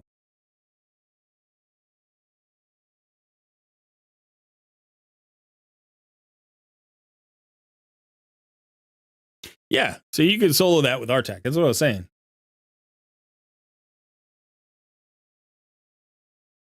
Darn says, Tree Shield Knot, in my opinion, is the best rare after Cold Heart in the game. He carried my Sylvan Watchers faction wars. Awesome rare. A no-brainer 6-star for some Doom Tower rooms and Centrano stages. I do think Tree Shield Knot is a phenomenal rare. I don't know that he's the second best rare in the game, but he has made a legitimate claim at being a top 10 rare. Absolutely. He's the best rare reviver in the game, I think. I don't know if that's fair. I think he is. I'm trying to think if there's another one who I would put up with him. he may be the best rare reviver in the game. 2 random allies, 5 turn cooldown with a shield. He's got a heal and an increased defense. It is the lesser increased defense. He's got a triple hit on his A1 with a decreased attack. He actually also, he has a faction crip aura, which is nice. But like, he's usable in early game Fire Knight. He's usable. He's certainly great in faction crips and Doom Tower. He's void affinity, so he doesn't weak hit. For the decreased attack, that's the only thing, you know, the debuff that he places. But good survivability, good speed, by the way, 101 base speed, pretty good HP and defense. Not crazy defense, but supports typically don't have as much defense. So over 1,000 defense, 16,000 HP. Easy to build, easy to use, good flexible champion.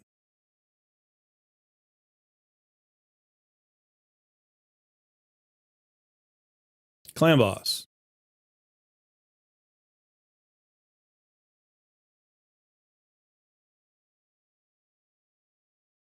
Are you alone in this clan? Is this a clan of one? You got 2 members? Who is this now? Okay. So you're looking for clan boss help. Let's go ahead and look at this. So this is a level 52 account. So one of your, you know, an alt account. You have Kyoku. Awesome. So you have some options here already. You could go in that direction, right? Because she's an ally protector. She's got the decreased attack. She's got the ally protection. She gets a block damage on herself, which is I always say this is one of the best ally protectors in the game. I think Kyoku is the best ally protector in the game. Now, there are some other very, very good ones, but I think she may be the best because that block damage means she ally protects and takes no damage from the ally protection, which is crazy good. Plus an AoE 100% chance of decreased attack. Plus a weaken on her A1. Plus she heals everybody. Plus an increased defense. So your 6-year-old daughter is your clan leader? Can we join your cluster? We could talk about it. Okay, so you're not at a point where you have to worry about a speed tune. I think the bigger question here, rather than like what to do as a clan boss, is like what to do on the account. What's next? Because if we were going clan boss, I would just say build your ninja and build your apothecary. And then you go Deacon, Kyoku, Kale, Ninja, Apothecary. And that's your clan boss team. Right? Now, Coffin Smasher... no, not even.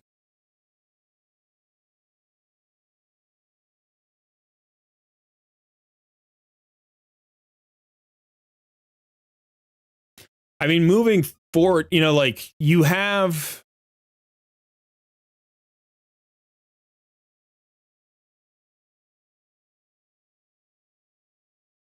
You have a really good potential team for Arena right now. So if you're struggling with Arena, Silver 4 is not bad. That's not really a struggle.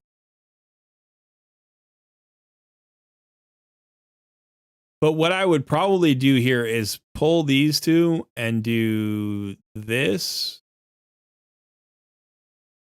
and this and make him the speed lead. And I might pull Kale eventually. I'm going to pull Kale eventually and put in...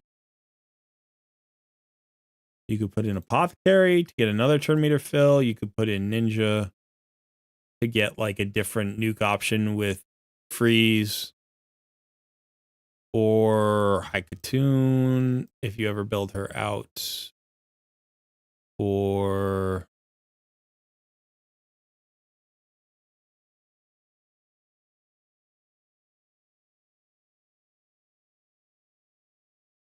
yeah. I mean, you could certainly use Loki here if you wanted. But this combo, this trio is nasty. This is a really nice combo because one of the things about Old Hermit Jorg that's so nice is he gives you that increased attack and the turn meter fill. This is a mini Arbiter skill, right? Ooh, hello. The reason Arbiter is so strong is because she gives you an increased attack and a turn meter fill of 30%.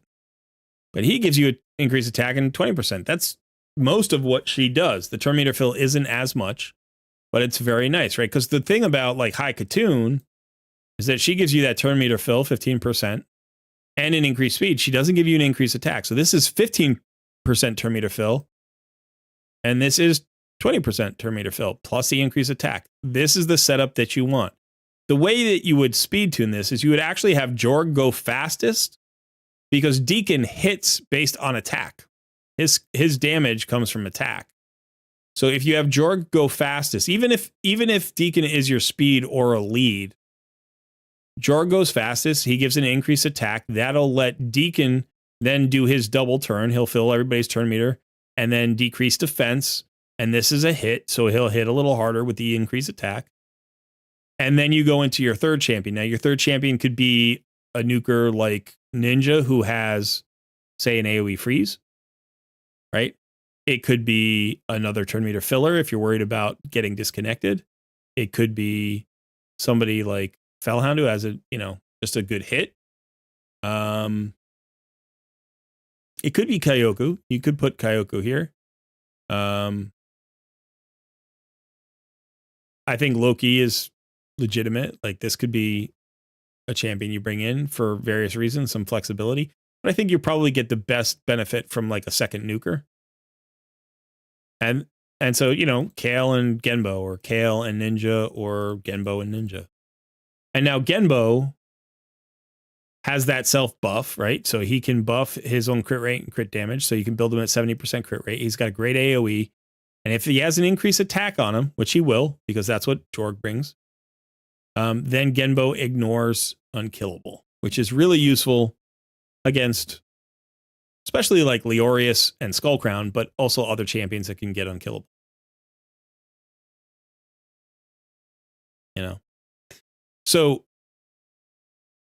So now if we're starting to think about this, we're like, oh, hey, so what champions are we building? And then we think about Clan Boss, right? We don't like just think about Clan Boss in a vacuum. We think, who would be valuable in multiple places? Well, Genbo's not valuable in Clan Boss, but Ninja is. And potentially Old Hermit Jorg is. Turn meter fill, increase attack, HP burn on the A1. Those are all valuable Clan Boss skills. The revive is probably not going to give you much, right? It's not going to give you a lot, but it might give you one turn at the end.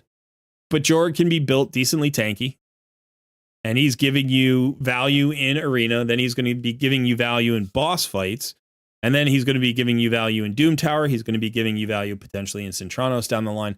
So having him at 6 stars certainly isn't a bad thing.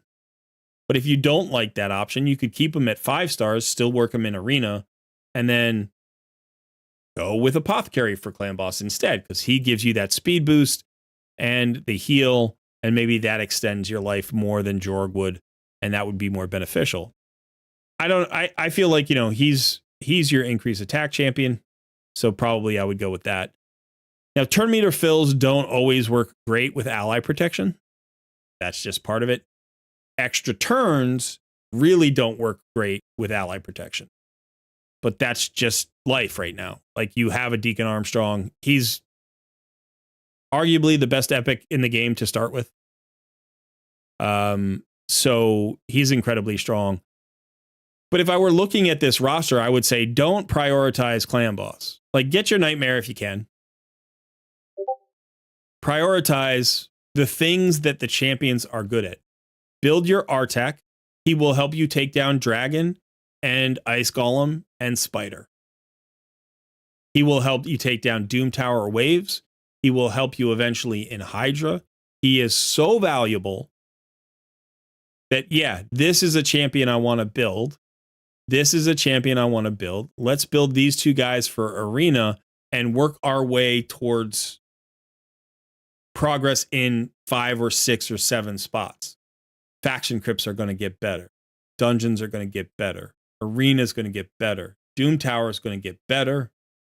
And then you'll get a little bit of extra out of clan boss. And then you wait for a clan boss champion to drop.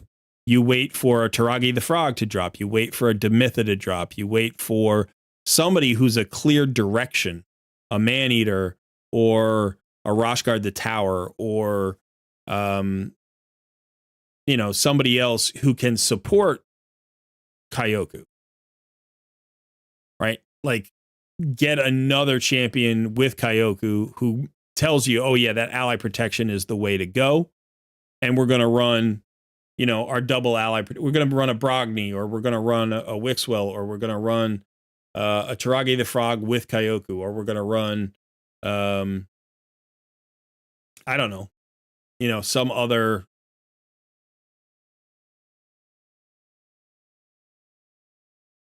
protective champion with Kyoku. And then you take Deacon out because that extra turn doesn't work. Right? Then you take Old Hermit Jorg out, and then you're saying, okay, I'm running Taragi the Frog and Kyoku and Geomancer and, a couple of other people, maybe a Frozen Banshee. And then that's enough. And you got to heal it. Somebody who doesn't give extra turn. So I know that everybody says, like, push your clan boss, push your clan boss, push your clan boss. But the reality is, especially as a free-to-play player, you have to push what makes sense to push based on the roster that you have.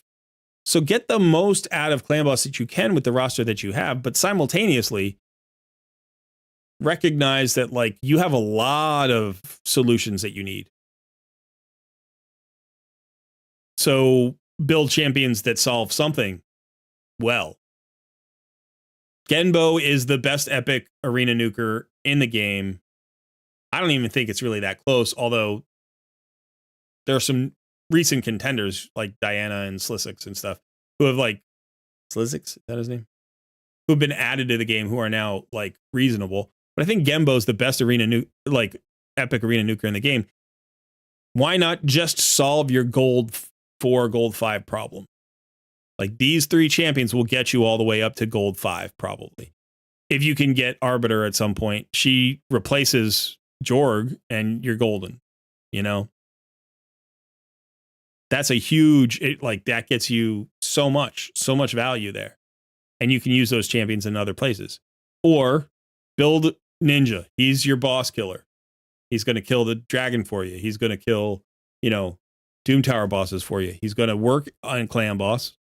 He's going to help you in Iron Twins. He's going to help you in Sand Devil's Necropolis. He's going to help you everywhere. So focus on him. Build him up. You're not going to be disappointed. He's awesome. You'll use him at endgame, so there's no value lost. The way, like, Jorg will eventually be relegated to less important roles. Ninja will always be important. So just build him. Same thing with Artak. Like, if you build Artak, you will never be disappointed that you built Artak. There will never come a day where you're like, oh, I really wish I didn't build Artak. I should have built Genbo instead. It's like, it's not going to happen. You're just going to be like, yeah, Artak's beast mode. So, Rhonda or Ninja to be the next 6-star with clan boss and arena in mind. I like Rhonda, but I like Ninja and Artak more than Rhonda. Like, I would personally build Rhonda before Loki. But on your account, I would probably build Artak or Ninja first. And that's really just, that's a difference in focus.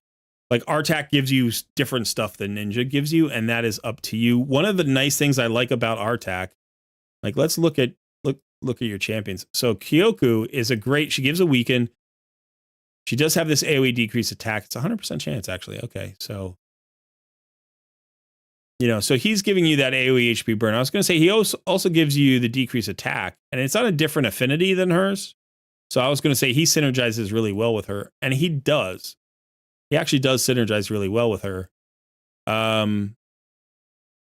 potentially so does Ninja, and Ninja gives you something different. He's more of a single target nuker, right? Whereas Artak is more of a grind him down kind of AoE guy.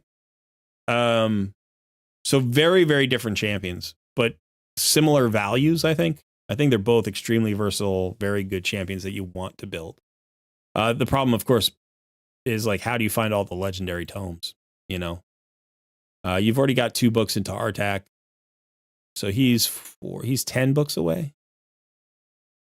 Ninja actually only takes, no, he takes a lot. He actually takes 13 books. So the other option is just wait a little bit. Wait until you pull a high value champ where you're like, oh, I really want to build that champion. You could certainly like build Royal Guard in the meantime. Royal Guard gives you something, you know, gives you that 4-hitter with the slow, gives you the AoE max HP hit. You know, so you don't need an AoE decreased defense because you have it. I think the increased attack legitimately is like something you want somewhere on your account. You don't have it. And there are a few really, really high value champions that give this particular skill. I think out of all of the epics, the highest value one might be Seeker. Right? Seeker gives you that increased attack and a 30% turn meter fill. And then the provoke on the A1. So I think Seeker might be the highest value epic that gives this buff. Certainly Doom Priest is one, right? You don't normally think of, hey, look at that. We got to give some love for that. Thanks for all your help with these and the others. I appreciate that. Thank you so much for supporting the channel, Y. And yeah, that always feels good when that ping goes off. But all I was saying was here, you know, the highest value one I think is Seeker. After Seeker, there are a whole bunch of very good champions that you don't necessarily have to build. Like Doom Priest, it doesn't give you that turn meter fill. Runekeeper Dazzler, long-term viewers know how much I love that champion. Runekeeper Dazzler gives you maybe the best version of this skill after Arbiter.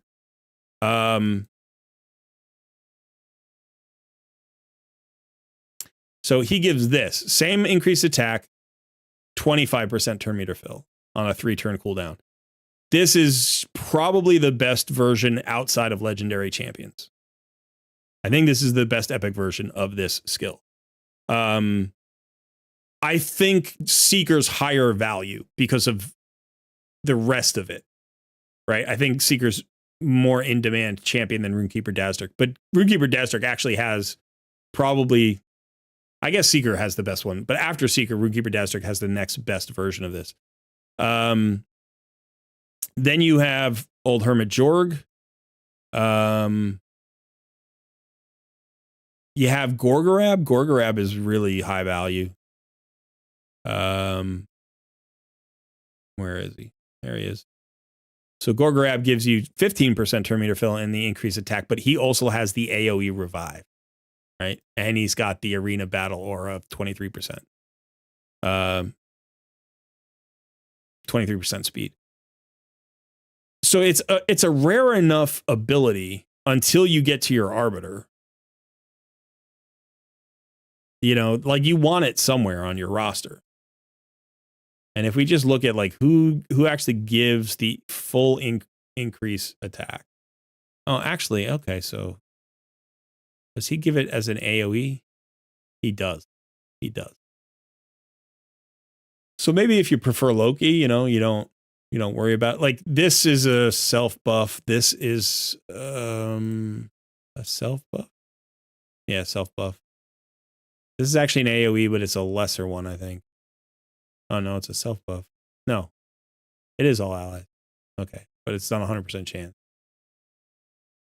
This one is 100% chance, I think, but it's yeah. So this is a pretty good one, but it's no turn meter fill. This also doesn't give turn meter fill, right? Can. It's conditional. Yeah.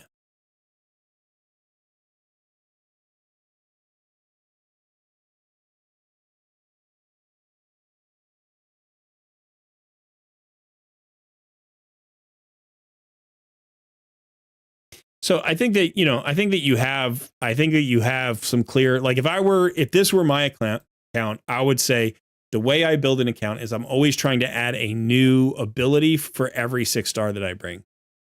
And I want high value abilities. So I'm like, all right, HP burn or HP burn. Right? With activation.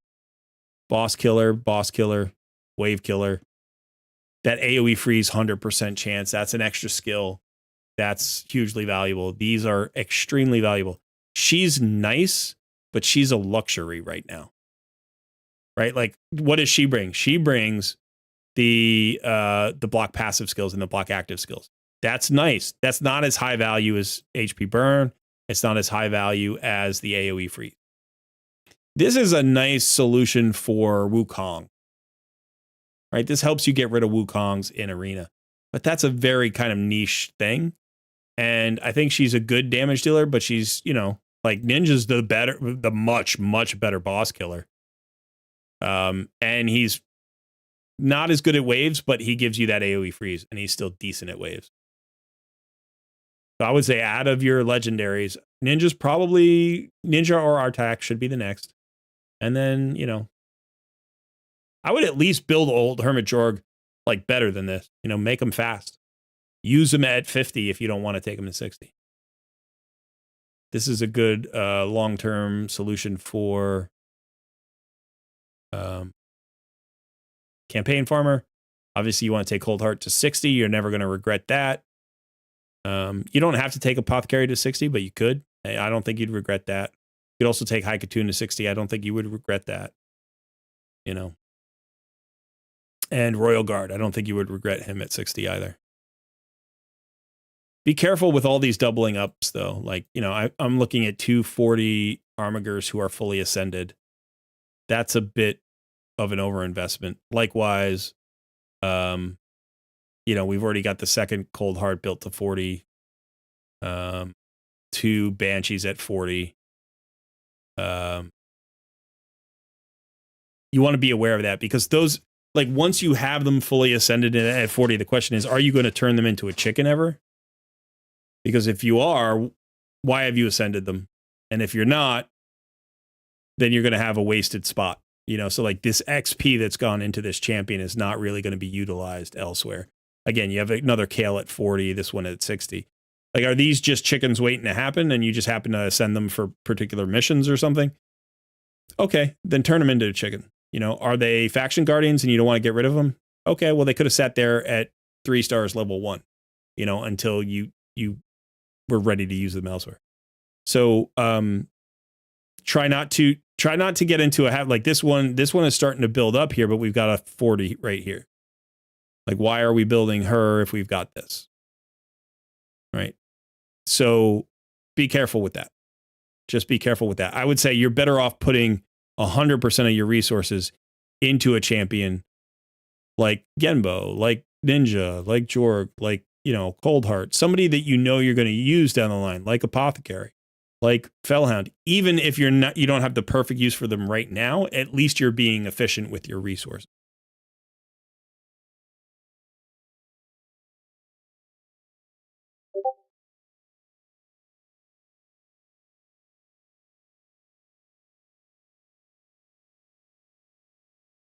Yeah. Yeah. Artak first, then Ninja works really well. I think for Clan Boss, that's actually, you know, you could absolutely do Deacon, Kyoku, Artak, Ninja, and Apothecary. Like, I think that would be reasonable. And for now, you could just use Kale until Apothecary gets to 6 stars and you get him fast enough. That would be reasonable. You could also, like I said, put in old Hermit Jorg there to give you that increased attack.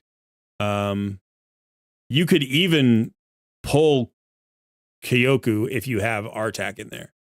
Right, because he gives you the decreased attack, and you could go Deacon Armstrong, Kale, Artak, Ninja, and either Old Hermit Jorg or Apothecary.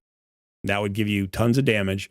It's not speed tuned. It's going to die. Like, the thing about it is Kyoku extends the life of your team, but by herself, does she extend it enough to really make a huge difference? Or would you be better off pulling her out and just going faster so that all your damage dealers hit more frequently?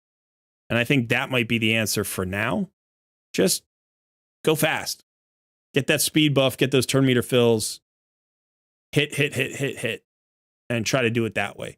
Or if you want to split the difference, maybe that increase attack, that gives you 50% extra attack. It's going to make Ninja hit harder. It would make Kale hit harder. So you could think about that as well. Yeah, there's no perfect answer right now. It's really up to you. What you feel makes sense and feels good. Like we also build champions that we just like. If you think that Ronda is cool, you like Ronda Rousey, you think she's a cool person, you watch MMA, you just like her and you want to build her, you won't regret building her. Like, she's a fun champion. If you really invest into her, she's going to do great for you. She's going to do all sorts of wonderful things for your account. Is she the optimal champion to build here? I don't think so. But could she be the most fun champion? Absolutely. And ultimately, if the game's not fun, you don't want to keep going. So if for some reason you have an emotional attachment to a champion, build that champion and just figure out how to use them as well as possible. And that's another way to play the game entirely. Like, all of my suggestions are in fact suggestions, because I don't know ultimately what your goal is as a gamer, or as a person, like how you want to spend your time or how you envision your account like progressing. So.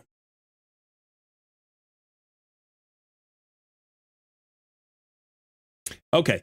So I think we're going to call it there. That wasn't too bad. That was about 3.5 hours. And that's about all my back can take today. So probably going to be that way for the next couple of months while I continue to rehab and do other stuff. So I will try to be doing every Tuesday. If I'm going to miss a Tuesday, I will let you know by putting an announcement in the Discord. So you're all members of the Discord now if you've, put your name in the wheel. I don't do a lot of announcements, by the way. I just do my daily video announcements. So it's not like I'm going to bombard you with announcements. So you don't have to ignore the Discord channel or the Discord server. But hopefully, I'll be able to do every Tuesday. We won't have that problem. Thank you, Hodge. I appreciate it. And as always, thank you to both of my winners today. I do believe it's an expression of trust to let a stranger take over your account and just show it off and maybe mess it up. Who knows? But hopefully I was helpful to some people out there today. And as always, if you are interested in a paid takeover, just go ahead and shoot me a DM in Discord. And like I said, I will provide you with the schedule and pricing information, and then you can decide what you want to do. I do enjoy those as well. All right, that is it for me today. Thanks for hanging out, everybody. I will see you soon.